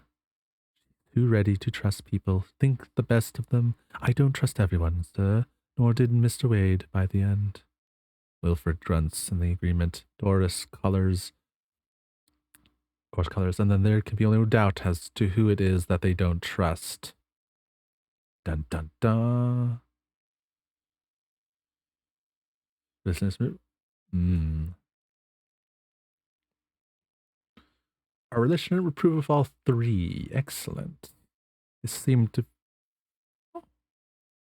Okay, let's see if there's any... No, just warmth from them. Friendship from Dorothy Smith. That's very nice. And, passion. She's passionate about us.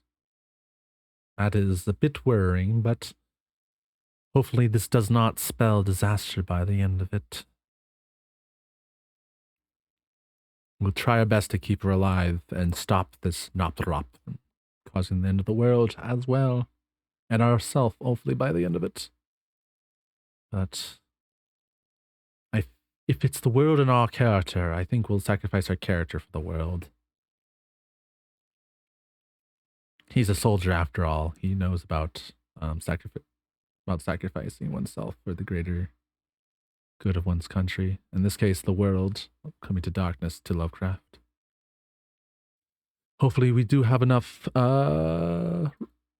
resolve to do that. Our resolve is quite fragile. We can get that back up. It's been going up, and everything we do is causing our things to go up and down. It's hard to maintain any of these stats. Knowledge. What's the new knowledge we gained? Trust. Oh. I don't trust everyone, sir, and nor did Mr. Wade by the end of Doris. Okay. Mr. Wade didn't trust him by the end. That is very useful information. I wish we could save our friend by the end of this, but we may not be able to. He may be too far gone in this occult. Sunday afternoon. Anna still has 11 or 12 days before the expedition. It is the studio. You just come in from the garden from moving a quantity of soil for Wilfred, who's not quite as young as he was. And Doris has Sundays off. You're washing your hands in the kitchen sink when Victor walks in. I know what you're doing with Anna. He starts talking immediately in a pointed tone. It's not a secret, staying up here weekends, walks with her in her studio at all hours. Oh no, he's confronting us. He's going to say, confronting us, all right, crush. Oh no. He turns his head away from you angrily. Whips it straight back. Well, you needn't to know this. It's not just treacherous behavior to me. It is to her, too. If you try and take her from me, you destroy her. You've not seen him like this. This is furious. How do you respond to this? Do you stay calm and let him talk, or do you seek to provoke him? If we can keep calm, I will. Oh, good. 2 knowledge. Nice. What am I lacking to frustrate him? Resolve, of course. But information is what's keeping us alive. Stay calm. You let him talk. Ask her, he says. Ask her what I can do, where I can go. She'll tell you, and when you hear that from her, maybe you'll believe what I tell you now. He runs his hand across his mouth. You see, she doesn't know this. Her father sold himself to that Pope in the will. Sold himself like his own father did. For good measure, sold her too. It's like that in her family. He splits the words out. Oh, and it was his weakness that brought his death and left her ignorant and exposed. His voice is rising to a new pitch. But despite his failure, I can and only will save her from this. Only I can say this stands aside. If you try and take her, you're worse than kill her. Silence in the kitchen. What do you mean by sold her, Victor? And how would you save her? You're still calm. Maybe, okay. What do you mean by sold her, Victor? And how would you save her? I gotta correct my voice acting. There's always a cost. He hesitates. Even for her. You wait patiently. How will you save her? She will stand by me. No one will be able to hurt her there. And you see tenderness in his face before it hardens again. Stand aside, Mark. You must stand aside. He turns and leaves. Please up in our body, not down. We're already hurting. Damn it. Mind, please go up. Okay, good. We need upper body. It's like that in her family. Mythos aside, Victor originally improved with him. Ah, interesting. He also wishes for a well-being against himself.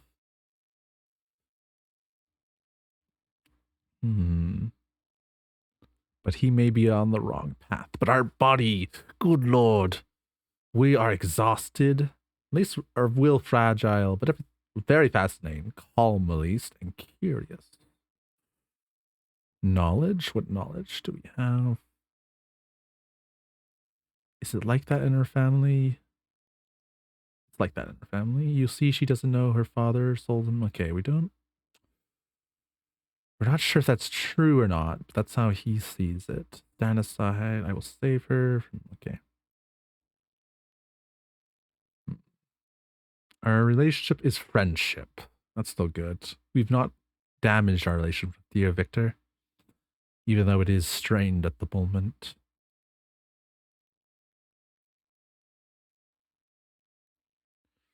Speak to her, keep this from her. I think we have to speak to her.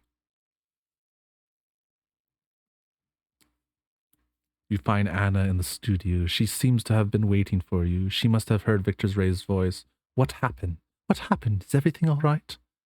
How direct do you want to be? Tell her straight out of Victor's wild claims and threats, or say a little less? Tell her with care. Tell her directly. I'll tell her with care, because we do not know. Victor made assertions just now. You say, I spare you them all, but sorry, Anna. He said your father had somewhat put you at risk, said Victor could save you. He listened silently. He said I should ask you what he can do, where he can go, that I might believe in it when I heard it from you. He travels there too, Mark. I know it. I've known it some time. He travels far and from here. The house. I should have told you. I was going to. He's certainly the man Linda speaks of. He's changed, Mark. He's changed. I knew he was speaking to others by letters too.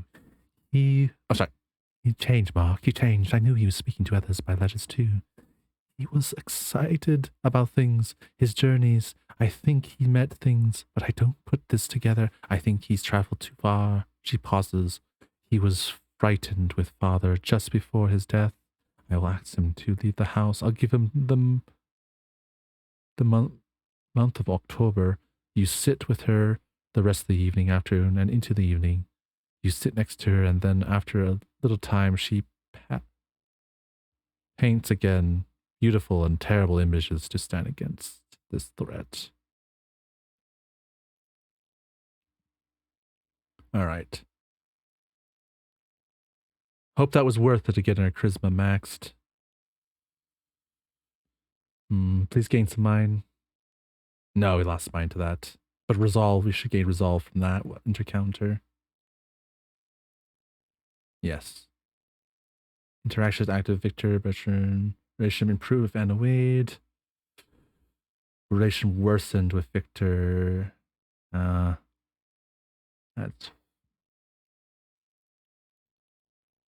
he travels too far. Anna revealed this when he told. Respected but no longer friendship. Damn. That's unfortunate. But indesirable. Our charisma is maxed. But we need to get our body up. Our body is damaged. We really become the boy toy by the end of we become the playboy of a Lovecraftian tale. We're ready to fuck Cthulhu, I'm sure. Funny. But I would like to get our body up. We're like a very Lovecraftian at a point. I think of someone's type of our character, very like near death, but very charismatic, like sickly almost. But our rationality and our everything else seems fine. Let's continue. Monday, you have appointed in London to show the coins. Nigh late morning, you're on the train. You're not very comfortable leaving Anna, but she can't give the day to this, so you must. From Liverpool Street, you take the bus over to Holborn, this Baddock, and the British Museum is a step away. And in the office off the central saloon on the upper floor, you meet the curator for coins and medals and give him the coins and a sworn statement with Anna's signature in the quietest manner, he overwhelmed with what he sees. You take a little paper receipt for the treasure. You have to go to the flat for some things, and as you walk, you think you've wanted never to use. You think you never want to use the thing again, but given respect, events will collect your old service revolver. Do we grab our revolver?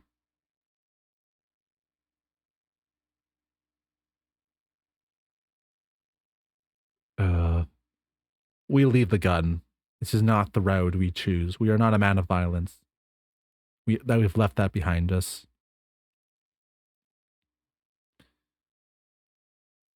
You go as far, opening the battered little suitcase where it lives. There, among the strings, a cricket ball, some old photos, a dried up bottle of glue. Is Wilbury Mark V trench rail raiding parties got them. This one was somewhat betrayed. No, you snap the case shut, put it back in the cupboard, and head off just in time to make the 3:30 before the city leaves out. Oh, we need our body up. Oh, are we gonna lose charisma for this? I think we can't go any higher.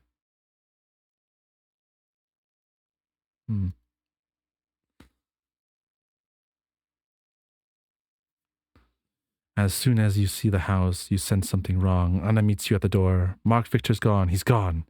Mark Victor is gone. He's gone. You have her sit. Ask Doris to bring tea. He received a telegram. I don't know what it said, but it excited him. There was a scene. Wilfred was in Albury. Doris is really upset. That's the cue for Doris to appear with the tray. Anna stops, thanks her, tells her she's quite all right. Now, is she too? There's the little pantomime of pondering. One more blow to our health, will break. That's not good. I'm glad you warned me, she says, when you're alone again. That you told me what he said the other day. He came to the studio, said I must go away with him, that I was lost without him. He raised his voice when he didn't hear what he wanted to hear. He walked out. I put the bolt across. I could hear banging from the library, but decided not to go up. After a time, he came to the door again, shouted that he'd find me, hadn't abandoned me, that I'd still stand by him, she renders.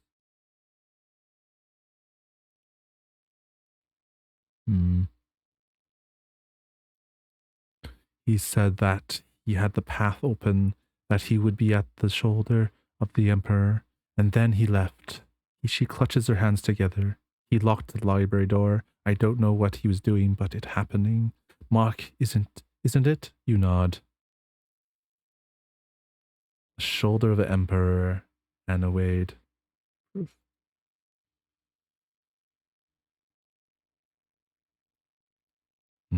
Dear. Oh, I forgot to unmute. Oh, shoot. There you go. Dear Theosa, thank you for the letter. I'm sorry to hear that you and Arthur quarreled. You're in the right, of course. You shouldn't have to defend the gains women have made, and less to defend your own ambition. You're well. Wait a minute. Dear Theosa, thank you for the letter. I'm sorry to hear that Arthur Oh, that was the letter about Arthur? I'm confused. No, this is different. Okay. Right. Of course, you shouldn't have defend the gains were made and less defend yourself and your own ambition. You're well now, I trust. I'm sorry for my own silence. I'm fine. I won't try and explain here beyond saying that I've gained the responsibility for the young lady of the house, and there are matters to resolve that could not have been foreseen. I shall be back in London in 2 weeks, and we shall see each other. My love, Mark.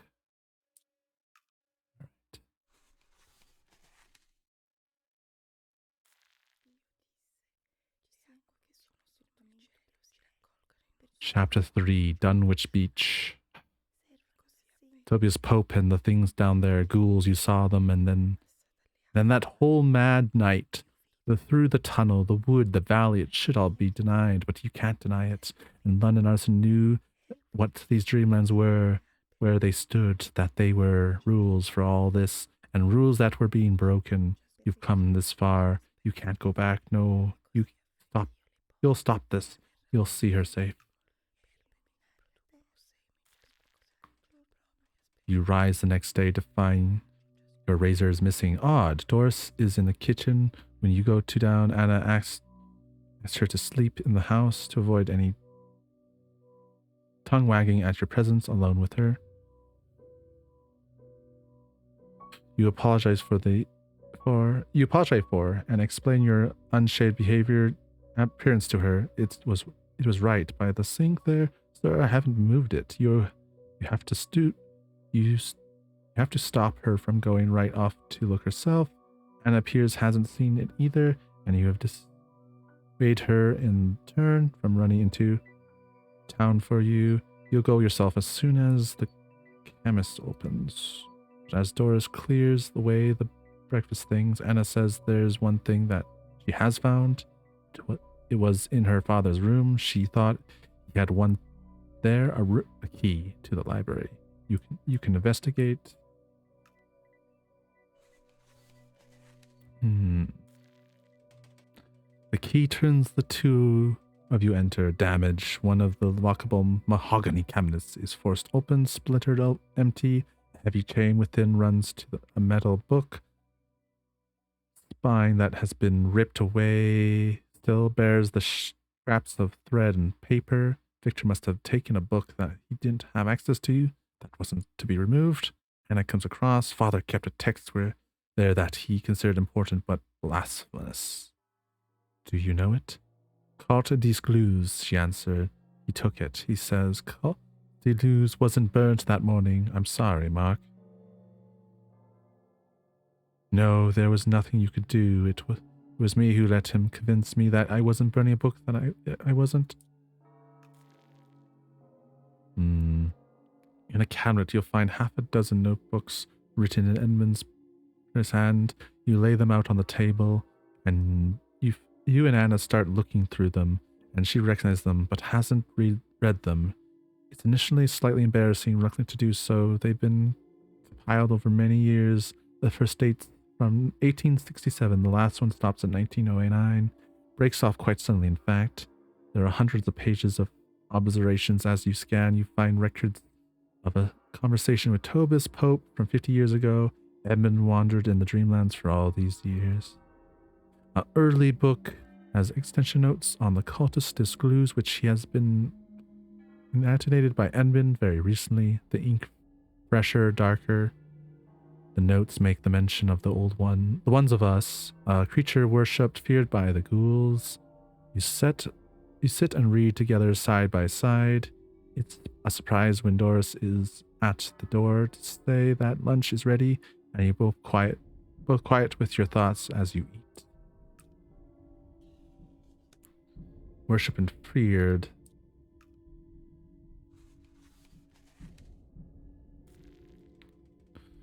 Over these next 3 days, Anna paints with every moment of daylight, 12 hours, stopped only for quick meals, and when the sun gone, she sits by lamp to sketch. You're learning that she works in wild bursts like this. You work too on the correspondence occasioned by the estate, although you're drawn by the notebook and the library text. They're alternately fascinating, disturbing. How much attention do you give these texts? I do not have the mind to focus on them. Damn. But we have knowledge. You flick through them. They don't make much sense, but you still read their contents within accordance. You didn't make sense, but you still read their contents with accordance. You don't own even a week ago. Anna sits by you, scratches her wild images. Sometimes you read her passages and she remembers a section you read earlier that expands on the theme, provides some strange coherence. The books start to exert a nagging pull, and you start to question things. Insight probably grows. And hopefully we don't lose mind over this, but gained it instead. No, of course, these are maddening things. Things we should not understand.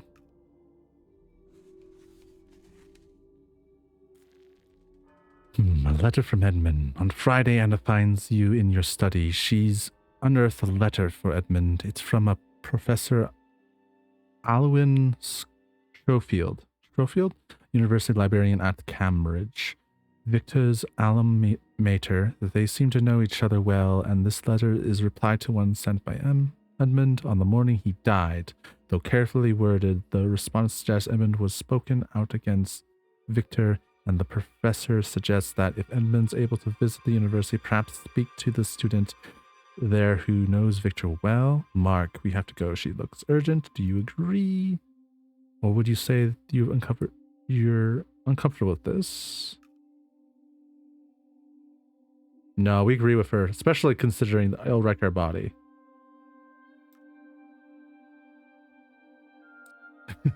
We cannot have our body break. Absolutely, you say. We should know what your father may have said about Victor. Anna nods. I'll send a response to the professor now. Tell him about the father, but that I'd like to keep the appointment offered for tomorrow, Saturday. Ruth can take it into the post office. It'll be with him in Cambridge, an early evening delivery. We'll go there together, you say. Share resolved. No, absolutely, you say. We should know what your father may have said, Victor. Send a response to the professor now. Tell him about her father, but that I'd like to keep the appointment offered for tomorrow, Saturday. Wilford can take it into the post office. It'll be with him in Cambridge in the early evening delivery. We'll go there together. Okay. Charisma is already masked. We are a very charismatic motherfucker. Oh, we lost the charisma. That's fine. We don't need to be max charisma. If anything, we need to up our... Well, our mind seems to be, and our resolve is also up, but really need to get our body up. Oh.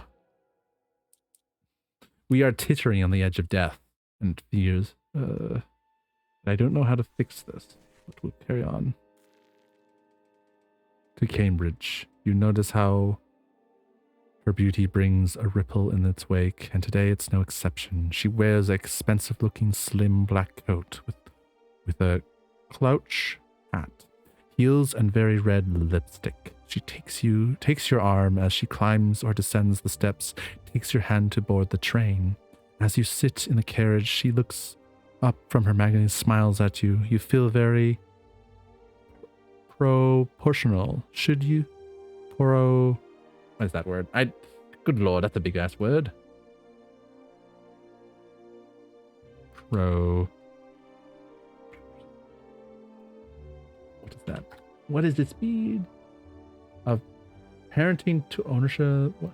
Proprietorial. Oh, proprietorial. Okay, proprietorial. Okay. You feel proprietorial. Ugh, you feel very proprietorial. Should you make your connections in Harwich? Protective would have been easier just to say, honestly. But all right. You were only in Cambridge a couple of times today. Today would have been a beautiful late autumn day on which to appreciate if it weren't for your task. You take a cab from the station. The colleagues start to appear. Downing Emmanuel's Christ. You turn the past at St. Mary's the Great, the Sentinel House, and onto King's Parade. And here's King's College, and besides it, the University Library. Yeah. The fountain plays musical in the great court as you walk around the chapel, and under the 15th century gateway into the library. There's 3 students are just coming out. They wear these remarkably wide new trousers. Bags? You ask the way to the library? You ask the way to the librarian's office. Up one flight of old stone stairs, right, and just a few steps down the corridor. Oh dear, I'm so sorry. Professor Swaffle comes from behind his desk to Anna's hand. Anna Swaffle, he says. Anwyl Scroffield, he says to you. Very pleased to meet you. He's 50 or so, a straight A straighted, blackened, balding, bi-spectacled. His office is lined with books filled with boxes bound by stacks of paper. He has you sit, looks at Anna. Oh, I remember you, my dear, from when we were very small. I remember your mother, too. I can see her so clearly, so I'm so sorry. I know your father wasn't young, my dear, but he remained very sharp, amazingly so. The professor was an old friend of Edmund's, although lately as correspondence only. This letter of mine, I do apologize, very upsetting for you. It was quite atypical of our communication, and I didn't think he would take me up on my invitation to come here. Anna brushes this off with a smile, and now you put your agreed plan into action. Professor Scarfield, you say, I'd like to see this letter, Mr. Wayne. Mr. Wade's, if I may? Oh, his eyes flicked at her. I'm not sure I've been bit all he said, particularly in the light of events. I feel it might be better that it stays private. How do you wish to try and persuade him? By charm, with the impetuous agreement of Anna, or by force of agreement, or would you like to change your plans? Okay, we can use charm. Charm, we got oodles of charm. We're using our charm.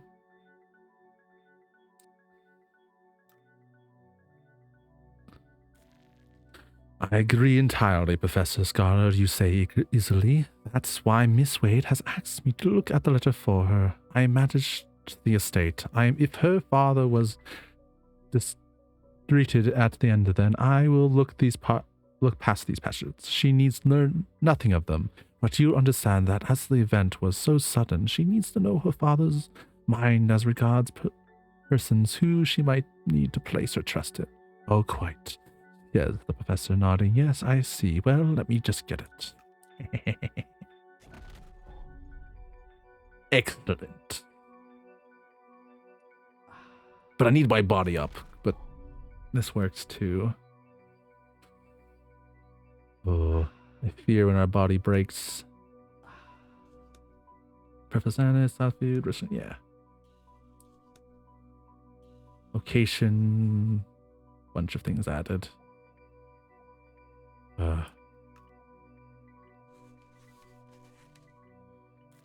Anna shoots you an impressed look as he goes to claim the letter. It's brief, minimal pleasantries then. I must tell someone, Alim. Birchman has the silver key now and can move freely. He will call and how? He'll call N. How? This is most important. The one of us must certainly own the greater of the gates. I shall act Pope. Does N, the owner... Oh, this is the letter. I was confused what I was reading. I'm like... I must tell someone, Alan. Although older voice. I must tell someone, Alan. Richmond has silver key now and can move freely. He will call N. How? This is most important. The great one of us must certainly own the greater of the gates. I shall ask Pope. Does N own the one of us? As its own, the awful hunting horror, as the owns communication with the great ones. On the plateau of Lang, where the mountains of Kadeth hides all the sky and the stars. You turn over, there's nothing more. Oh. Yeah. I need a drink of water. Terribly thirsty. And I've been reading for nearly 4 hours. Good Lord. You know Edmund's handwriting, and this was written in haste. You make a couple of notes to remember it. The strange language of it then looked up. Thank you, Professor. You had it back. And we be troubled with just one more thing? May we meet with Mr. Jason? You mentioned in the letter. All right. We seem to be making progress. I'm still quite fearful for our character's well-being, but we must go on.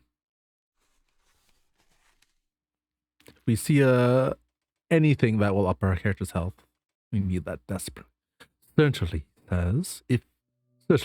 he says, if it wills helps in any way at all, I know where he'll be. He rises, leads you into the library. You know Victor Mahomet yourself, Professor? Yes. Well, I knew him. I introduced them to Edwin actually 5 years ago now, but Miss Wade knows that he looks but Miss Wade knows that. He looks at Anna. I don't, she says. Father didn't say. Father, I don't, she says. Father didn't say he could be mysterious when he wished. Ah, yes. Copper frowns, nods, then smiles, unsure of the right mood to strike. Anyway, he says Bernard did his master's in his story on philosophy. What? Good lord. What is that? What is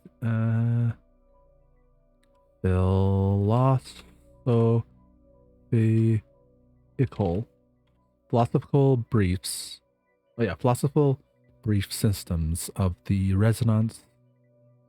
Then his doctorate work went into erotic areas, esoteric areas. You tread carpet corridors past the study room. I knew Edmund's own ideas and thoughts. Their shared interests might inspire them both. They correspond, and I know Richards then went to work with. But now he stops at the door on the left. Here we are. Now you should know Jason can be a little provocative sometimes, but I am sure you will get along fine. Lewis W.M. Johnson stands at the professor leaves you. You make introductions and sit. Victor Bunchment. Yes, I know him. Knew him when he was up here. We correspond when he left. You were Anna Wilde. He spoke of you. He grins at her inappropriately. Does he still talk of his dream world, drugs, or such, I suppose? But what stories they were. Anyway, he left the true path now. As he leans back in his chair, he looks down at his right hand. He moves the finger, which seems to be blur, lose focus. Fingers which leads him to blur and lose focus. What's Victor told you about me? How do you reply? He thinks he's jealous of you. Okay, I don't know. Those ones scare my body. I think he's jealous of you. Is he now? Jasper grins. Do you still correspond? You watch his hand. You feel a pain growing behind your eyes. No. Say you. Do you still? No. Say you all right, Mr. Jason? Anna speaks. Did he'd say of others and had his belief in this dream world? Ah, apart from your father, you meant. He spoke of Gade. I don't know him. A man in New York. Yes, or the dream world. Or living with the Nyarlathotep. He's laughing now. His face blurs, seems to shift, and the pain worsens, and Arthur is rising swiftly from her chair.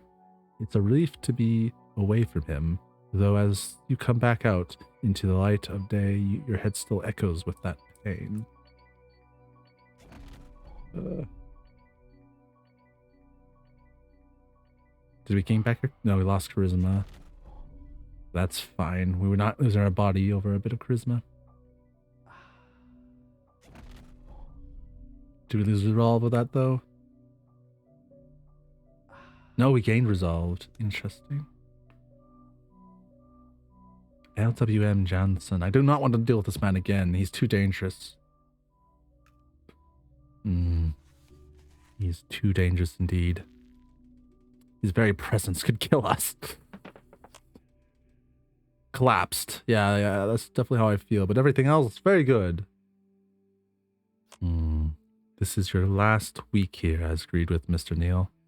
You continue your work on the estate by day, while Anna paints in the evening. You merge with her in the study of Edmund's notebooks. You're drawn to their words now. She finds her father's next text more accessible than you, and also starts to study a book Edmund's references. Unwholesome-looking volume by Arnold Wallace entitled Memories of the Loose Skin. Ugh. Again, how much do you absorb yourself in these texts? Immerse yourself in them utterly. Study them, but keep some distance.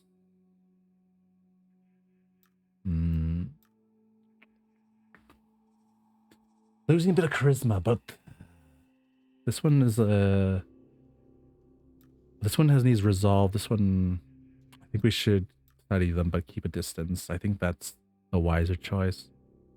We don't want to lose ourselves. even though the insight would be nice. You spend some time with the volume yourself. The messages come with when the man's ignorance and in combination bring the world to readiness. Reads Anna. Oh, you spend some the messenger comes with the man ignorance and the in order brings the world to readiness. Reads Anna. It delivers empty its own disaster, the end and the beginning. Hot, shortest words. And then the one of us is foremost of all its kind. The power reaches understanding in its own notice. Between these lands and out to the world, the gate, the messenger, shall we use? Shall use needs its negation, but the messenger does not care to be denied, and he is far greater by far. It is disturbing and fascinating, obeys a fierce logic of its own, and leaves you feeling both ineverated and ever elevated and empty. Rated. We gain. See how much insight we gain. Hopefully 2 like the other one. No, just the 1. That's fine. Did we lose any mind? Yeah, we lose 1 mind. Memories of loose skin brings its own daughter disaster for us fault. Kind memories of loose skin. Okay. Wait, just more items? More mythos? A lot more mythos. Interesting. We have the correspondence, the memories of loose skin.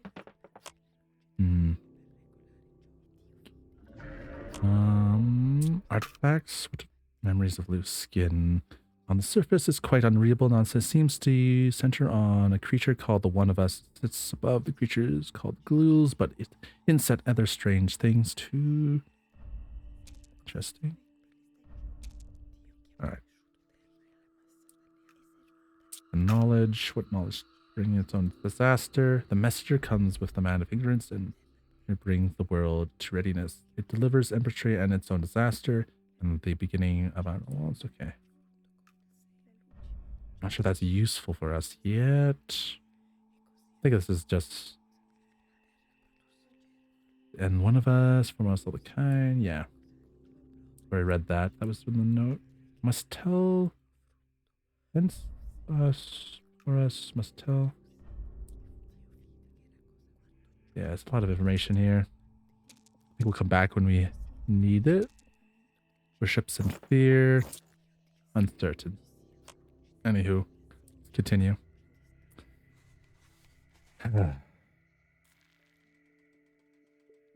It's just after 9 o'clock in the morning when you join Anna in her studio. You look at the most recent pieces, a swirling space, light and motions that envelop you, pulls you in, a dark forest and a splash of color at its roof. Something there that makes you walk closer, a tunnel with luminous water as its floor, which is dappled with thousands of saturations. They're so powerful, the brush and the petal work, the shades, the depth.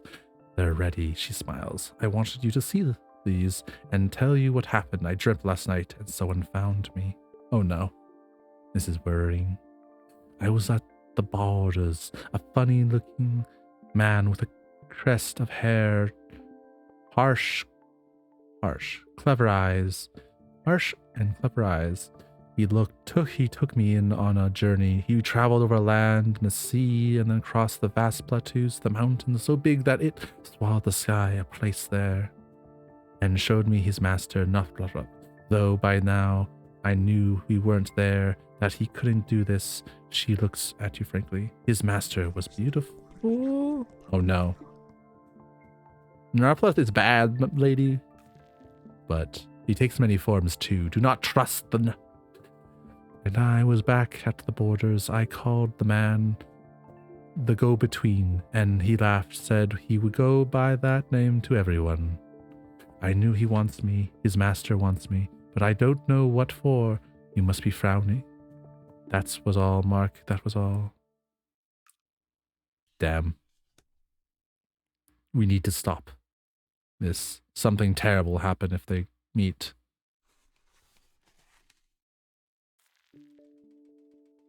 After dinner the next day, you go into the studio. The cabinets are ready to go, a dozen in all. Mark, she says, we must go back through the cottage and into the dreamlands. We must go back. We have to understand the threat we face because I think it understands us. Oh, I don't know about that. You shake your head. We've had warnings. Even though, Father, there have been no answers there. Help must be there. We should go tonight. Anna, it's dangerous. It's also unknown. I know, and know your word for me, but the dangers is finding us here too now, and we can be safe even if we locked all the windows and lock all the doors and never leave. But, compelling argument. But I worry for my health, I'll be real. Oh, I don't have a choice in this matter. I guess we go. It's as though he waited. As he's waiting, the beam of your electronic torch finds the doorway and his face. You are ready for his appearance, but it's still unnerving.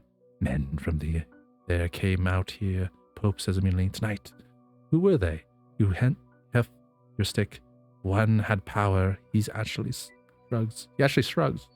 Anna talks to him quickly in his language. They seem to argue, then Pope subsides. I need to go alone, she says. Pope will travel with me. Who knows the way? I do too. No, you answer, not without me. You've taken a step toward Anna, and suddenly Pope thrusts forward, snarling, teeth showing. You square up to him. Stop. She's in front of Pope, stares at him. He's back. She's in front of him. Okay. Mark, I'm fine. I'll be fine. I thought I might need to go in alone anyway. And now he says the tunnels have these men in them. He can get me by. See me safe, but not with you too. You'll wait for me here? Right, very well. You say unwillingly, and of course I'll wait. Be careful, she says. You'll be careful, I'll be here. No choice in the matter, I see. Unnerving and worrisome.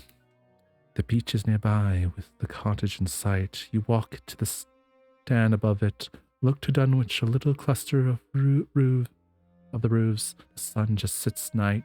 The sun's just set. Night starts to spread. A wind gusts in far and off the sea. Something seems to pass across the landscape in front of you. You walk down onto the beach, alert now. Again, something seems to move. You see Dunwich has changed. Two churches stand in the gloom. Churches that aren't there. The town's doubled the size it should be. More. Dunwich comes right down to the sea's edge. And you see two figures where there were none.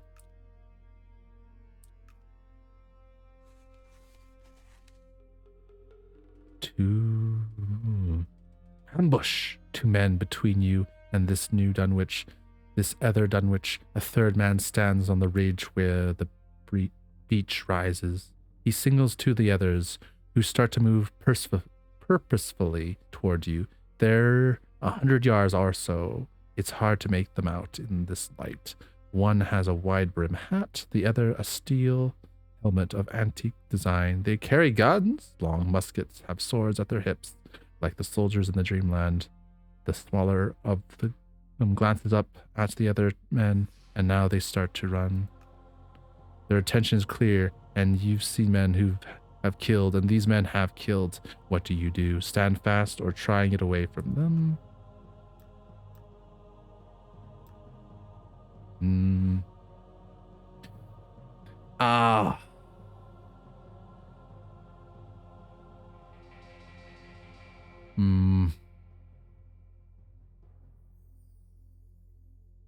I have to wait for our friend. We stand fast. Hope this doesn't kill us.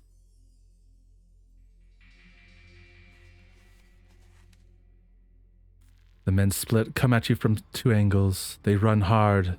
What will you do? Shoot to kill? Call out to them? Use your heavy stick to fight with them? Fire a warning shot? Call out. You only can call out to them.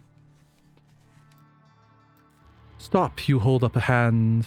They don't pause. The larger man shouts a language you don't recognize, but sounds close to German. They're almost on you. What do? Try and invade them? Fight them with a stick? Fire resolve. You have it? Invade. Oh! Well, this was a terrible mistake. I should have ran. You have no time. The bigger man red-headed. It's on you. He resolves his long musket, brings it down at your head.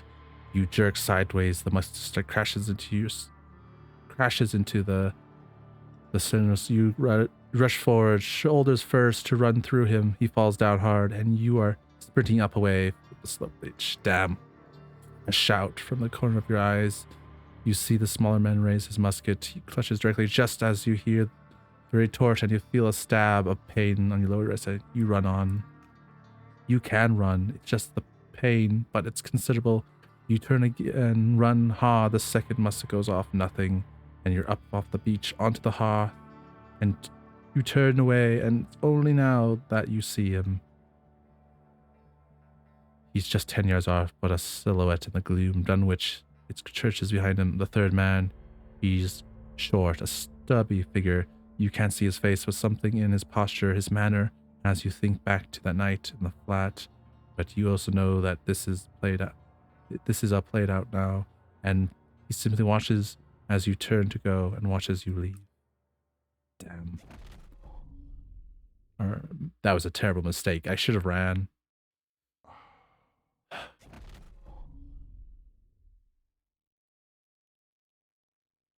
But that was...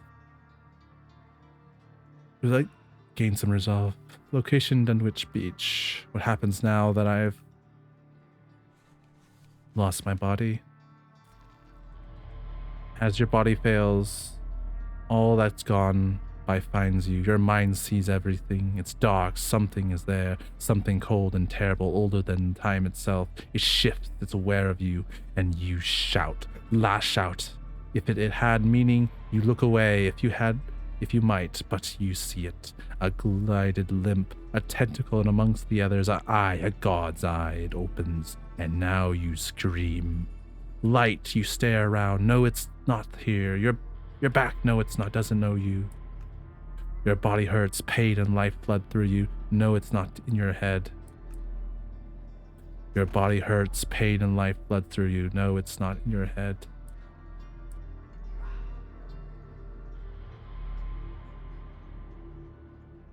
Continue.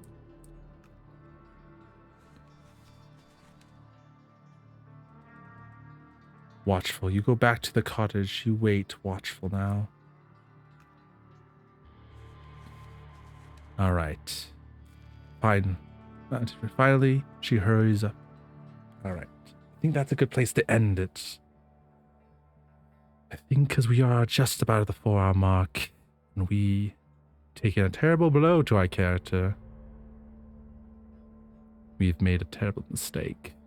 Should have ran. Might have been not enough, honestly, but it was a better choice than facing them, I'm sure. Who is live at this hour?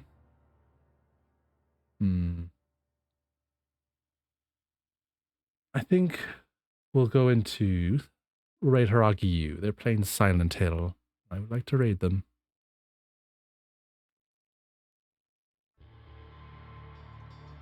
Is this a clue? Okay. Okay, here is the raid message. If you are sub... Oh, wait a minute, why does that not work? Oh, that's wrong command. This is the one. There you go. And this is one if you are not subbed. All right. And then I will...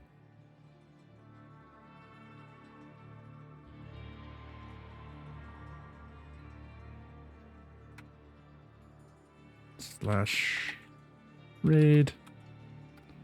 All right. Thank you for everyone who's been with me until now. It's been quite enjoyable. I've quite enjoyed this. Until next time, take care of yourself. I mean, be adventurous, be amazing, be explorative. But most importantly, take care of yourself until next time. See you next time. I will stream next, like always, on Sunday and Monday. And then this will be continued next Thursday, hopefully on time then. 3 to 7 PST standard time, like my regular time on most days, if I can. Until then, bye for now. Bye.